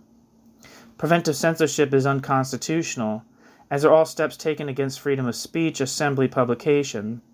The very power of the bureaucracy is unconstitutional as well. From the constitutional point of view, strikes, political discussions, and organizing workers are not against the law, but against the prevailing lawlessness. Our motive was not to defend the Constitution, but to commit ourselves to the struggle for the liberation of the working class and of society.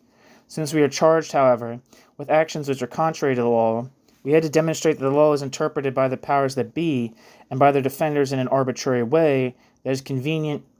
What is convenient is mandatory. In reality, therefore, we are charged not with acting against the law, but against the arbitrary prohibitions used by the bureaucratic state power. This kind of morality, which allows one to do only that which the government allows, raises obedience to the rank of the highest virtue and is alien to us in view of our commitment and our traditions. Despite bourgeois prohibitions, the KPP, Communist Party of Poland, worked illegally underground despite prohibitions by the bureaucratic state power. The communist left opposition was active in the USSR and fought the evolving Stalinist dictatorship.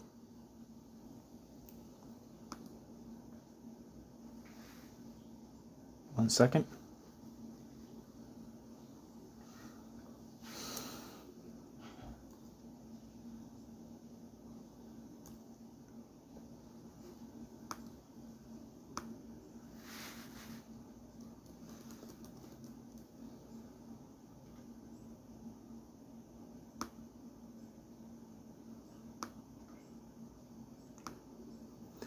One second.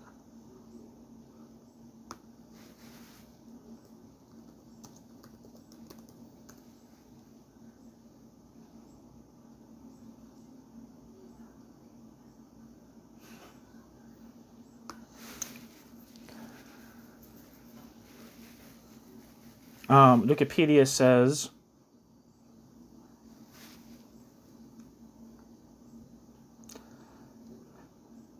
the Interwar Communist Party of Poland, KPP, was a communist party active in Poland during the Second Polish Republic. The KPP resulted from a December 1918 merger of the Social Democracy of the Kingdom of Poland and Lithuania, SDKPIL, and the Polish Socialist Party Left, PPS Left, into the Communist Workers' Party of Poland, KPRP, The Communists were a small force in Polish politics. The Communist Party of Poland, until 1925, the Communist Workers' Party of Poland, was an organization of the radical left. Following the ideas of Rosa Luxemburg, the party's aim was to create a Polish Socialist Republic to be included in the planned pan-European Commonwealth of Socialist States. The party did not support the formation of the Second Polish Republic in 1918 and supported the Bolsheviks, led by Vladimir Lenin, in the 1920 Polish-Soviet War. The views adhered to and promulgated by the leaders of the KPP, Maria Kosciuszka, Adolf Warski, Maximilian Horwitz, and Edvard Prashniak, led to the party's difficult relationship with Stalin. The Communist International, Comintern, condemned the KPP for its support of Josef Pilsudski's May coup of 26, the party's, quote, May error, end quote. From 1933, the KPP was increasingly treated with suspicion by the Comintern. The party structures were seen as compromised due to infiltration by agents of the Polish military intelligence. Some of the party's leaders, falsely accused of being such agents, were subsequently executed in the Soviet Union. In 1935 and 1936, the KPP undertook a formation of a unified worker and peasant front in Poland and was then subjected to further persecution by the Comintern, which also arbitrarily accused the Polish communists of harboring Trotskyist elements in their ranks. The apogee of the Moscow-held prosecutions aimed at eradicating the various, quote, deviations, end quote, and ending, usually in death sentences, took place in 1937 to 38, with the last executions carried out in 1940. The KPP members were persecuted and often imprisoned by the Polish sanitation regime, which turned out to likely save the lives of a number of future Polish communist leaders, including Boleslaw Bierut, Władysław Gomulka, Alfred Lampa, Edward Ohab, Stefan Jędrzejowski, and Alexander Zawadzki. Parenthesis, the former KPP members transferred during World War II from the Soviet Union to Poland for conspiratorial work, where Mieczysław Mazar and Marian Spychalski, in parentheses. During the Great Purge, 70 members and candidate members of the party's Central Committee fled or were brought to the Soviet Union and were shot there, along with many other activists, parentheses. Almost all prominent Polish communists were murdered or sent to labor camps, end parentheses. The Comintern, in reality directed by Stalin, in 1938 had the party dissolved and liquidated. Back to the text. All groups and parties were... let me repeat that last sentence. Despite bourgeois prohibitions, the KPP, parenthesis, Communist Party of Poland, end parenthesis, worked illegally underground despite prohibitions by the bureaucratic state power. The communist left opposition was active in the USSR and fought the evolving totalitarian Stalinist dictatorship. All groups and parties which fought anti-popular dictatorships for the emancipation of the working class acted in this way. People who are not interested in the class struggle and who consider Marxist analysis to be anachronistic in the modern world, but who at the same time attacked us for offenses against party censorship, and today for offenses against the discipline imposed by the power of the state, have gone through quite a reversal in their thinking. Brought up under dogmatic Marxism, they have rejected Marxism but retained the dogma. They doubt the value of the Marxist theory of classes, but they have no doubt that there can be no factions in the party, and that the powers that be must be obeyed. We are of the opinion that the present letter will contribute toward overcoming any misinformation about our paper, and that it will enable party members and members of the SYU at the university to have an honest discussion of our theses. We would also like to believe that this time the University Committee of the SYU, being in possession of their own copies of the open letter, will allow those it is really addressed to, i.e., all interested members of both organizations, to acquaint themselves with its text. We do not know, of course, whether the authorities will decide as a result of this letter to apply repressive administrative measures to us or to try us in court. We consider, however, that we have every right to address ourselves to the political organizations which removed us from their ranks with the present open letter, which explains to the membership at large of both organizations our views and the motives of our actions. Signed, March 1967.